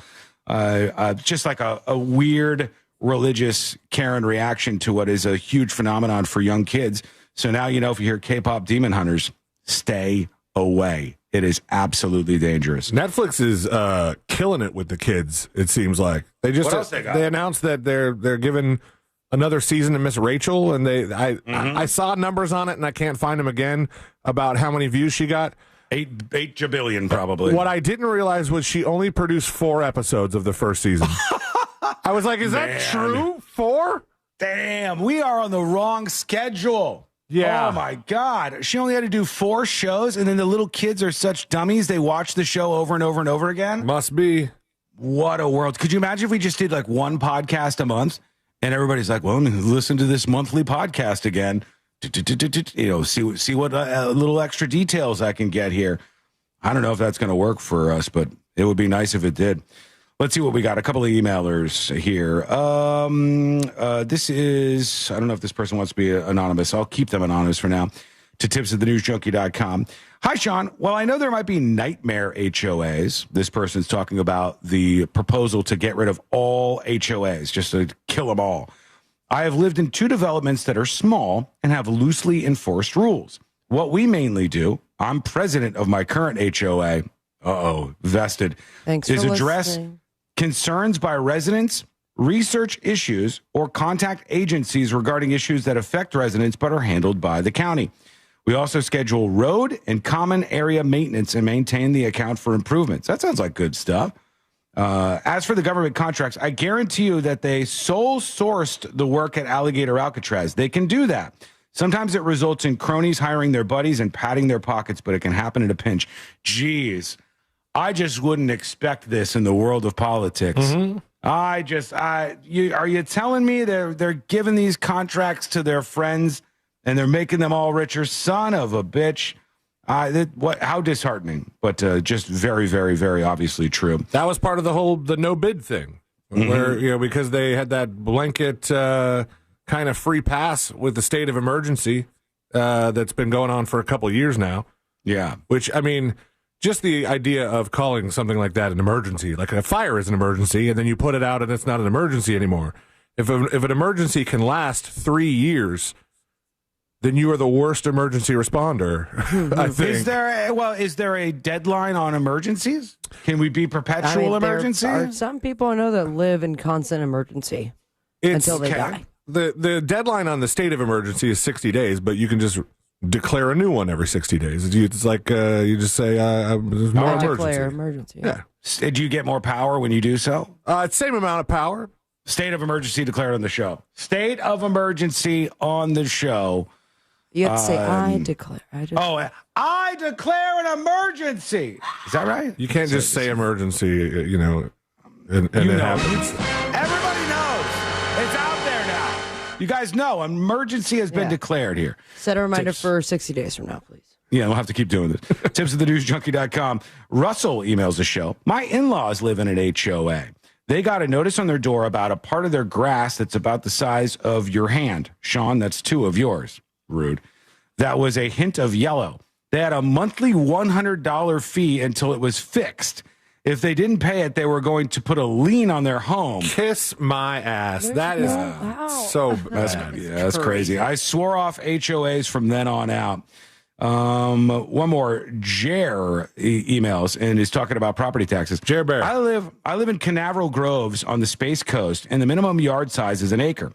I bought it in 1997 for $93,000. It's now worth around $600,000.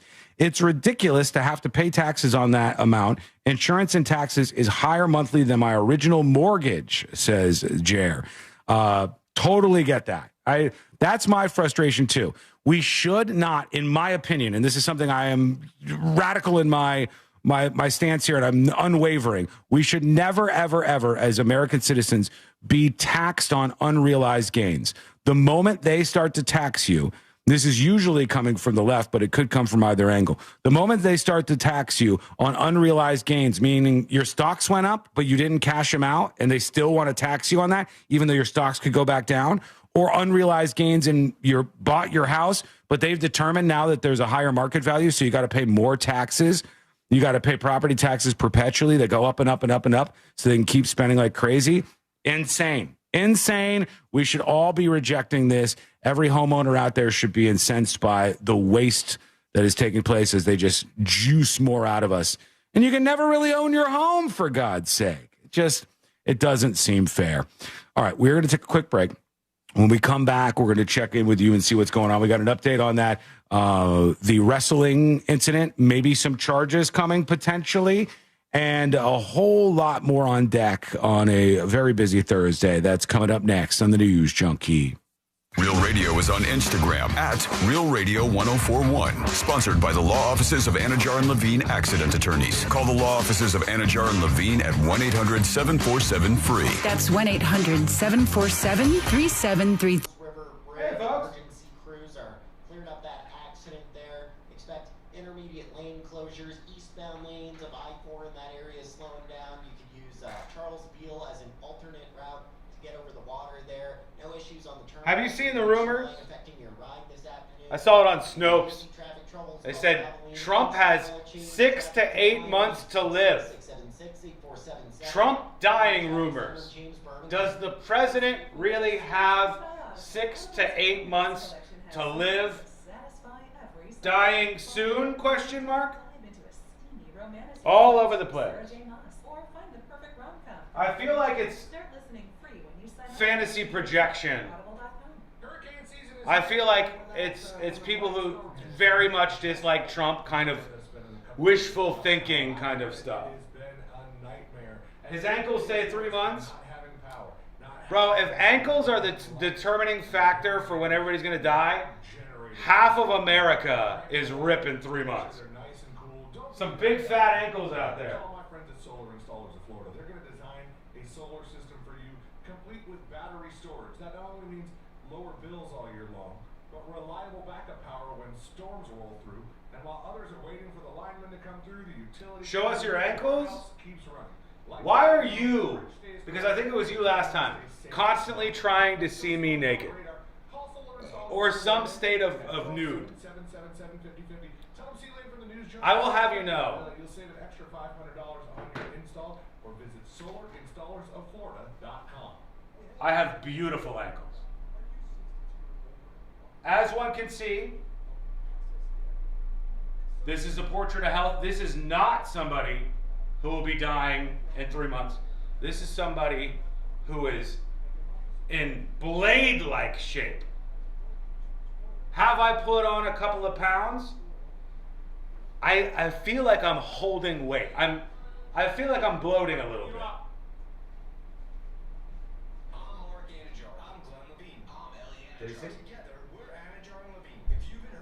I feel like I'm holding a little water weight. I'm getting like 10,000 steps a day. Can I be honest with you? The drinking, really toning down the drinking, has improved my health, but I feel like I'm retaining more. Now, the alcohol everything used to just flush right out of my body. You eat something, flush right out. Drink something, flush right out. Now it's like it's getting stuck in me. TMI. Sorry for the extra detail. Oh my God, Sean looks like he'll die within a week with that ankle? What kind of gaslighting is this? My ankles look perfectly normal. Mr. Predicto, am I going to die in a week from my ankle?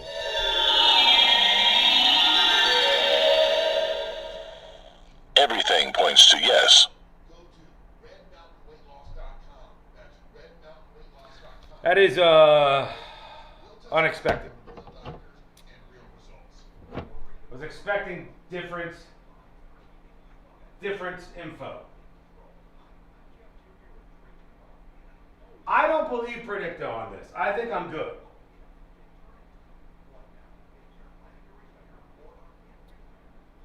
He didn't want to ask Mr. Predicto about the president for fear of FBI stream intervention. We could do that. Mr. Predicto, is President Trump going to die in 8 months?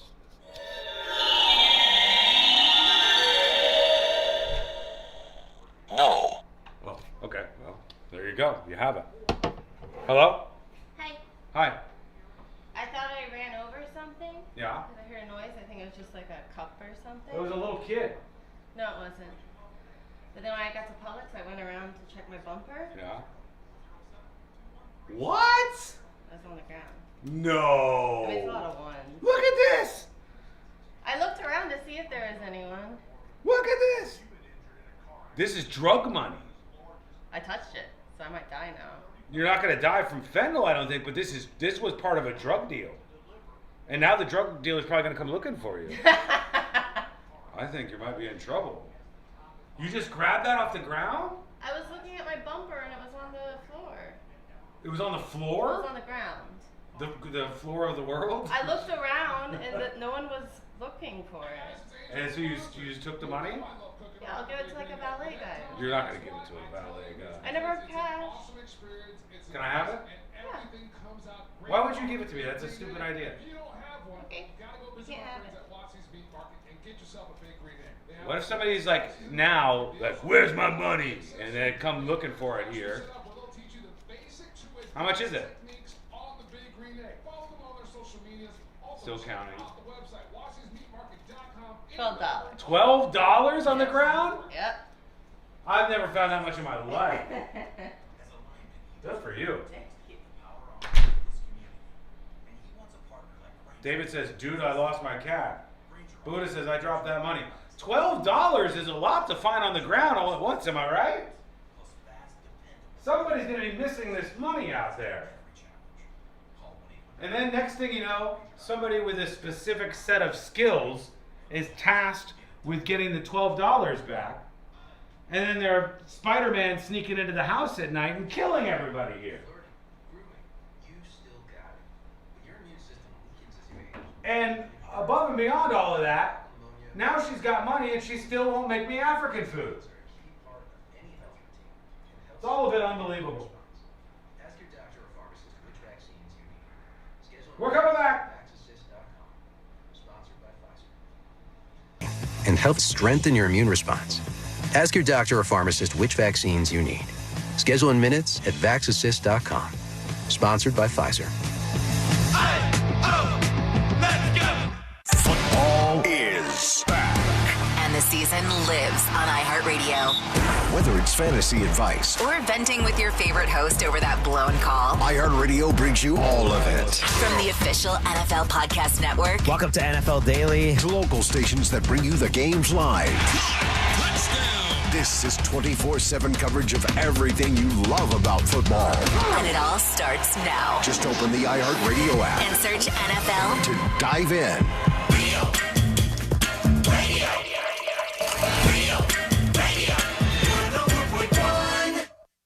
Forever at the crossroads between viral news and total chaos.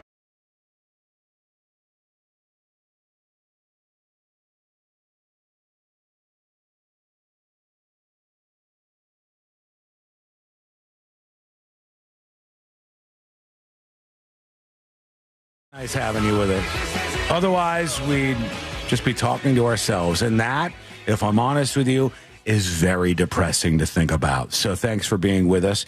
Miss any of the show, get the podcast over on the website, thenewsjunkie.com. Couple of things, a bit of a grab bag segment here. Ladies, I think you're going to have a bigger connection with this. I just think you are. R.I.P. to Claire's. They are now filing for Chapter 11. Where am I going to get my ears pierced without my parents' signature? It's happening. It's over. Do little girls still get their ears pierced? Is that still just as popular as it always was? Don't they do it to babies sometimes? Yeah, they do. Like It's kind of crazy. You can just get like, so they're young and don't remember it, almost like a circumcision. Just like a circumcision, yeah. You get them when they're young, and then they just happen forever. Which is kind of, honestly, there's a weird moral question in there, Celine, where it's like, why is it okay if we take babies and pierce their ears? But if we pierced anything else on babies, people would lose their minds. Like but how cute would baby nose rings be? Oh my God, if you had like baby eyebrow rings, or like, there's a million different things you could do here.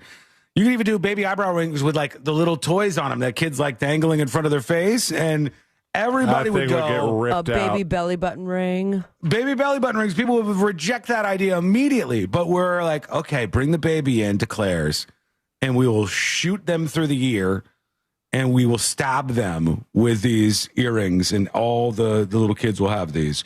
Not at Claire's, though. A fashion and jewelry chain aimed at teen and tween girls is slated to close nearly 300 locations. And we knew this was coming. They were largely located in malls. So I'm surprised they lasted this long, because not only do you get your ears pierced for the first time there, but there was so many young girls shoplifting experience. Oh, yeah. I've heard that, too. If you can take from Claire's, you can move up in the mall chain to a bigger, more risky place. I'm going to guess a couple of things, and some of these might be wrong. I would say, I don't even know if we could look at this. For kids stealing, I would say young girls steal more than young boys. I would say shoplifting, maybe it seems like it might be more prominent for young girls than young boys. I don't know what is causing that cultural phenomenon, if it's true. And it's hard to find because you'd have to go on basis who's getting caught. And I think the girls are better at it, too. Possibly. I think maybe to touch on what Sabrina was saying about Claire's, because they had jewelry there, right? Yeah. Oh, yeah. So I think in some cases, the things that young girls want to steal are easier to steal than the things young boys would want to steal. Like, like getting a necklace while nobody's looking, as opposed to a video game. Mm-hmm. You know what I'm saying? So I think maybe they just had a little bit better of a time. I don't know. I knew a kid in high school who liked to steal like everything. Yeah, everybody knew. And his mom knew about it. His mom was cool with it, which is the weirdest thing. Like we were out with him. I'm a cool mom. We were out with him at City Walk, And that's right. For yeah. stealing. Also, they got people watching you all the time, and he was like, "No, come on, help me steal this laser." Don't do it, man. Don't do it. No, I didn't. I was like, "No, I'm not helping you steal this laser." And you went and tattled on him? $75. Like, it was a big thing that you're trying to carry out of this store that once you get outside, you're still at City Walk. Because there's a laser. You have a long way to walk before you are off premises with this thing. Is what I'm getting at, buddy. This is a hard sell, right? The Green Mile. You're just really and his mom picked us up and said, "They wouldn't even help me steal the laser, Mom. Aren't these guys lame?" I was like, "What the hell relationship is this?" Mom is trouble. I bet he still lives with her. Here's what AI says. More recent sources suggest males account for around 55% of shoplifting incidents, while females account at 45%. Historically, some older research found that males shoplift slightly more than females. Another study says 43% of women admitted to shoplifting at some point versus 37% of men. And then they go into who's doing this.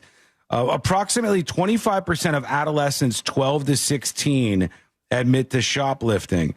Data confirms males are more likely than females to report theft as high school students. That's reporting theft, though. I would think that there's a lot of young women who end up getting into this, and a lot of them get away with it. Like, I know a lot of women that I've talked to in my lifetime, and they're like, "Yep, I had a period of time where I would go into the mall and I would take things, little things, not always like something big, but maybe that goes back to what C-Lane was saying, where some of these things are easier to steal." However, overall numbers, it looks like it might still be men stealing more. But I will also make this argument to you. If they're talking about arrests and stuff, if you have women at 45% rather, in terms of the makeup of arrests in a particular charge, that's insane. Because almost everything, look at violent crimes, look at robberies, look at carjackings, it's all men. It's all men doing the things, okay? It's like, that's why prisons are like mostly men. It's not women doing these things. So if women are even close on one particular crime, that's a outsized representation that you're looking at there. So Claire's RIP, unfortunately for them. You know what's popping up in a lot of these spaces, though? And I'm kind of interested. Spirit Halloween. Spirit Halloween is, and we just went to one. We just went to a Spirit Halloween. It's kind of weird because they operate in a really strange way. Like, it's really basic when they first open. They don't have all of the stuff. They're missing a lot of things because they don't want extra inventory. But it's these Netflix places that are opening up, and a lot of the malls where stores are closed. What do they sell? Like Squid Game merchandise? Look up Netflix opening stores, C-Lane, and you'll see what I'm talking about here. It's pretty crazy. It sounds kind of fun, honestly, because they said they're opening up these big places, and there'll be exclusive experiences, kind of like a theme park. Oh, yeah. Netflix opening a new chain of retail and entertainment complexes called Netflix House. First one in Philadelphia, and then Dallas. Large-scale venues with immersive fan experiences, merchandise, food, live events inspired by shows like Squid Game and Stranger Things. A third location is planned for Vegas. Okay. Yeah, I mean, that could be fun. That's what's going to bring Vegas back, guys. Netflix House. Unless they do the Demon Hunters thing, then all hell is going to break loose. Satan gaze. Yay.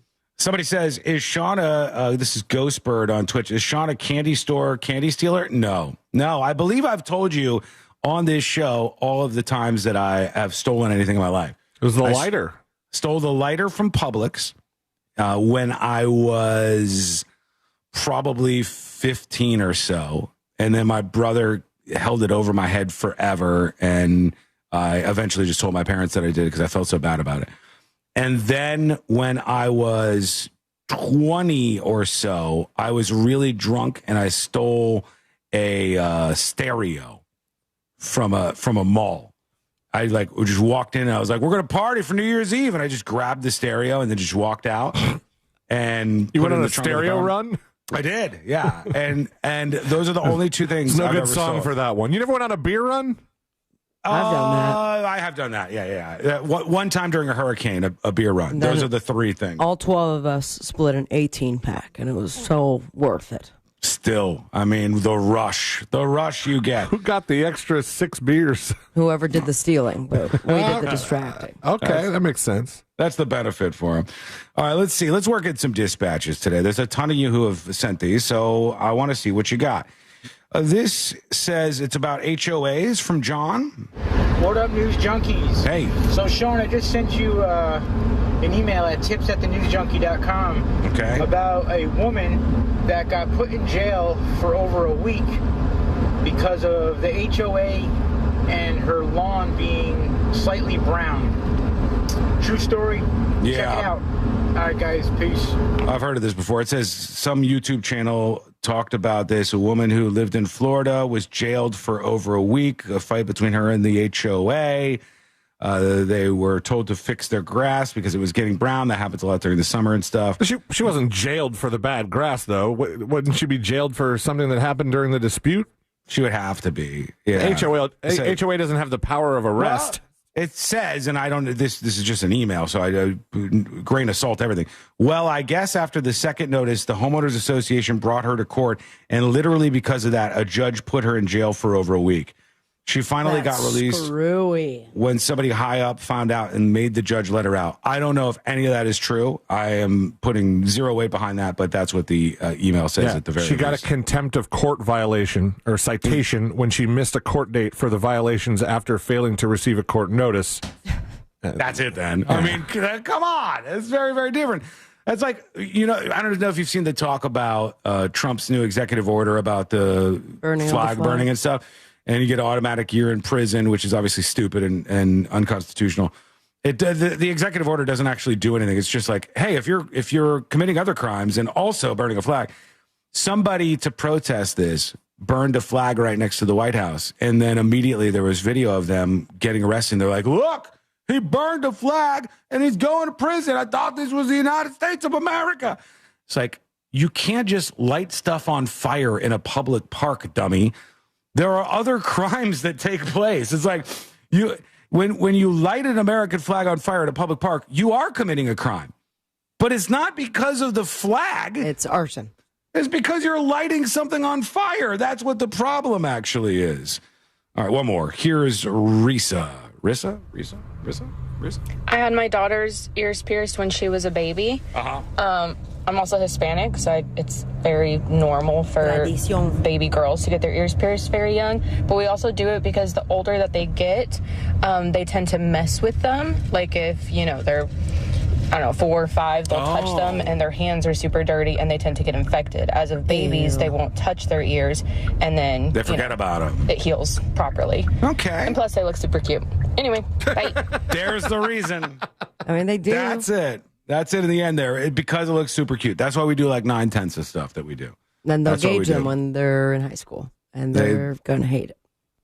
This is passed on for a long time. A long time this has been going on for, and it's because people are like, oh, that's fun. That's cute. Okay, when we come back, here's what we're doing. We're doing the final dispatches, stories that didn't make the cut. And today I learned to wrap everything up for a Thursday. That is coming up next on the News Junkie. This weekend, Real Radio 104.1 smells like the 90s. What I really want to know is... Classic alternative this weekend on Real Radio 104.1. From the Odoo.com Weather Center, Odoo.com, the only business software you will need. Hey there, Central Florida, Fox 35 Storm Team meteorologist Laurel Blanchard here with your Thursday night forecast. After those storms that popped up earlier on today start to settle down, we're going to be left with mainly clear but mild and muggy conditions. Temperatures tonight bottoming out throughout the mid and upper 70s. And as we take a look ahead to your Labor Day weekend, we are seeing those rain chances amp up. Widespread scattered showers and thunderstorms Friday, Saturday, Sunday, and even Monday afternoon. Highs throughout the upper 80s. Have a great night. This report is sponsored by Truist. When you work with someone who knows a lot and cares even more, you're unstoppable. So start feeling like it today. Visit Truist.com/care. Folks, thank you for hanging out with us today.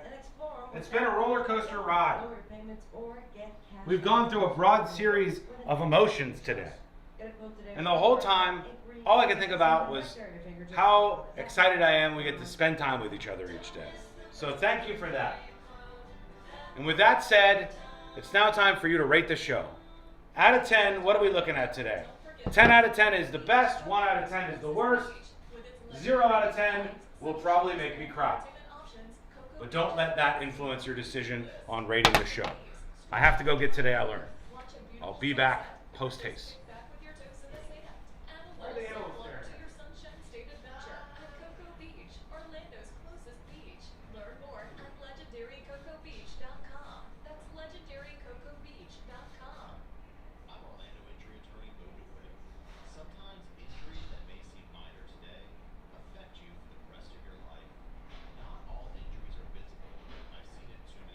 I'm taking this in. Okay.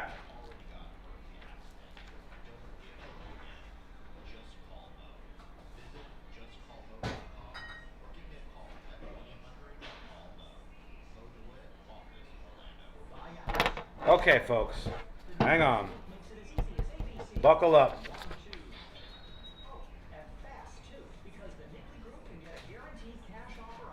Two minutes and we're coming back. What'd you say here? I missed out. 100 out of 100, BitFat 8, 15 out of 10, 10 out of 10. The interview was fantastic, 6 out of 10, 10 out of 10, 9 stolen Claire earrings out of 10, we'll take it. Now, who is our chatter of the day, everybody? Look around and pick somebody near you. Who is our chatter of the day?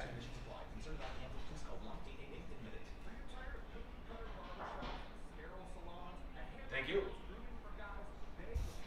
Oh, there you are.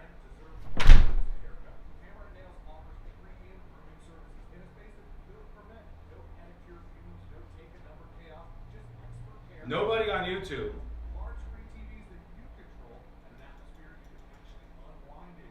9 out of 10 because Mr. Predicto says Sean's going to die. I'm hoping that bumped you down. It seemed like that bumped you down, which is better than the other case.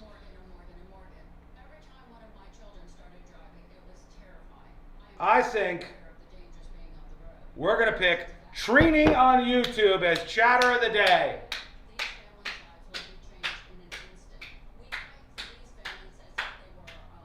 One minute. Trini on YouTube. They said you couldn't do it, but look at you go. They said it couldn't be done, but you did it today. You grabbed the bull by the horns and life by the balls. And for that, I say congratulations. Now it's time to wrap up the show.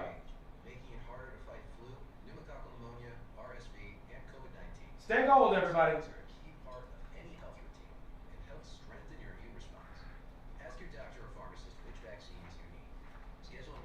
And COVID-19. Vaccines are a key part of any health routine and help strengthen your immune response. Ask your doctor or pharmacist which vaccines you need. Schedule in minutes at VaxAssist.com. Sponsored by Pfizer.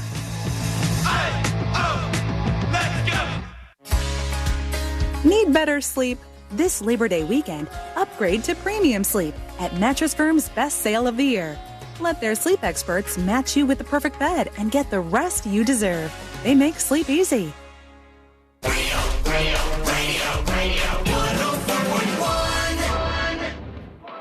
Filling in the gaps between the New York Times and World Star.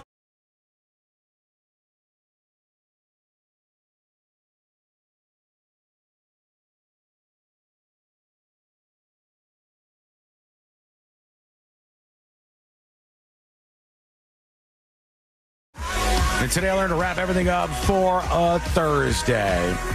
It's been a pleasure hanging out with you today. And if you missed any of the show, you can always get the podcast on the website, thenewsjunkie.com. Let's see. On the way out, we got a little bit of time, right?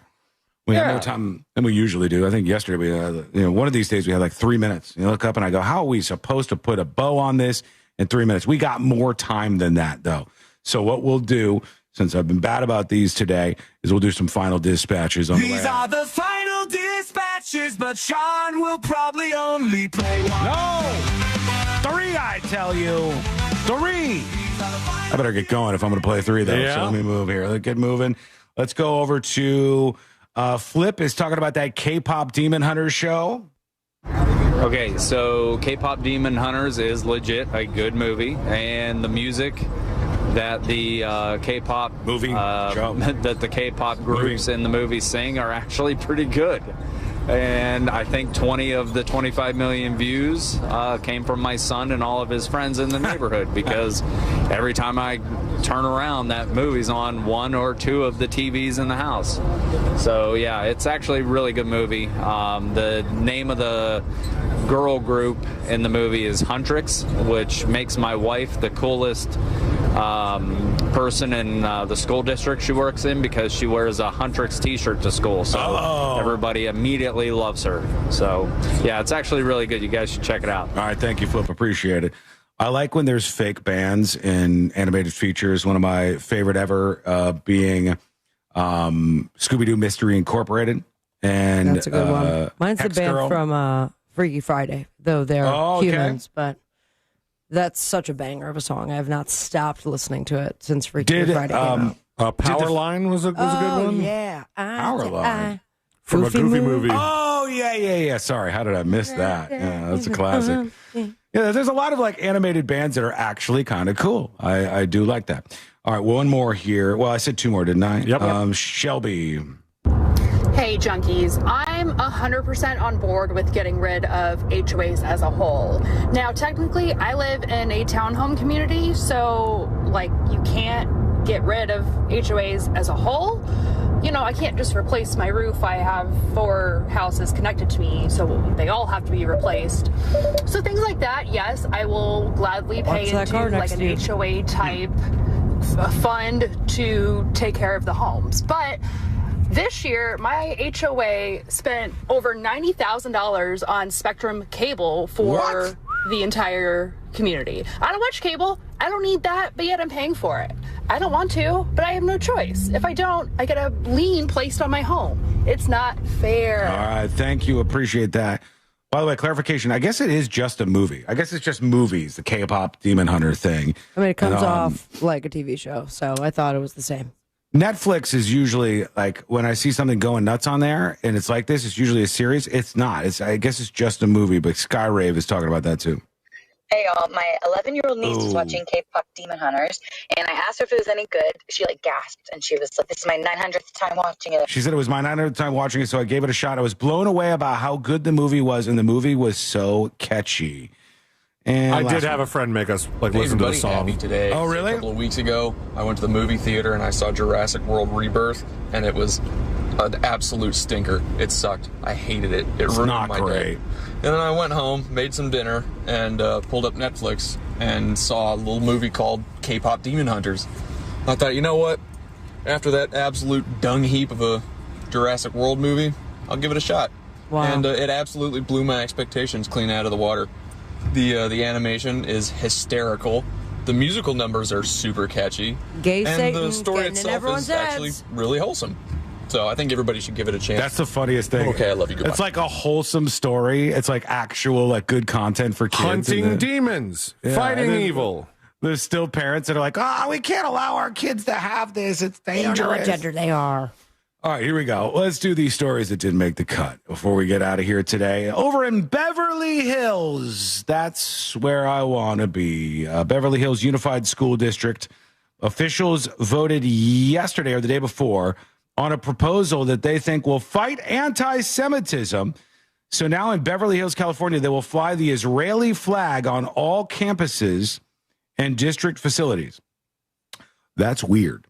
Okay, that is a weird thing. We should be flying one flag at all the schools, all the government buildings, district facilities, United States of America. All right, United States of America. That's the flag that we should see on all these government properties. I'm not a big fan of this at all.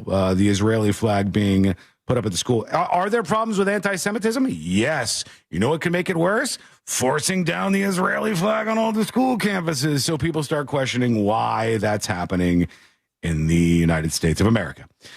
We talked about this a long time ago, so here's the wrap up on it. That Wisconsin man who faked his own death and fled overseas, he was sentenced by a judge. He left his wife and children behind because he met some woman online. He was convicted of obstructing an officer and sentenced to 89 days in jail. They said they sent him to a day in jail for every day that he had run away from his family. So for the 89 days that he was gone, they sentenced him to 89 days in prison. So they doubled the vacation from his family? Kind of did in a way, yeah. That is true, actually. Here we go. Let's get the hell out of here. Let's do Today I Learned. The following information may make you feel smarter, but will not actually increase your IQ. So don't get cocky. Now it's time for what we call Today I Learned. It is Today I Learned for a Thursday, August 28th, 2025. Today I Learned this company right here. Disney. Disney is correct. I didn't know this, but Mickey is not the oldest character in the Disney universe. What do you mean? Pete is the oldest character. Pete or Pegleg Pete or Bad Pete or Black Pete is the oldest character. It's the arch nemesis of Mickey Mouse. Talking about the big fat Pete, like, oh, Mickey the Mouse? Yeah, that guy's older. I had no idea he was around longer. He's traditionally depicted as the villainous arch nemesis of Mickey Mouse. Today I learned the Potbelly Sandwich Shop. You've probably seen one of those somewhere. Yeah. Potbelly Sandwich Shop began as an antique store in Chicago. To boost foot traffic and sales, the owners began to sell sandwiches and toasted them with an old Potbelly stove in the shop. They became so much more popular than anything they were selling at the antique store. It took over, and then it became a huge chain, which to me sounds like Cracker Barrel? What's the boysenberry place? Boysenberry. They have them at it's a theme park. I'm gonna get this before the end of the show. Knott's Berry Farm. At Knott's Berry Farm, they had a chicken place, and the chicken was so popular that they had to build a theme park for all the people who were waiting in line. And then they ended up with a theme park because the chicken was so damn good. And finally, today I learned this guy. Ed Sheeran. Ed Sheeran, don't put him in a song with your metal band, all right? Don't do it. It'll be the end of everything. Ed Sheeran removed all the curse words from his album X after a conversation with the taxi driver who said, I would listen to that and my kids like it, but there's too many curse words, and I don't want any curse words in this music. He went back and removed all the obscenities from the album. Thank you so much for hanging out with us. We do appreciate it. We're back tomorrow, same time, same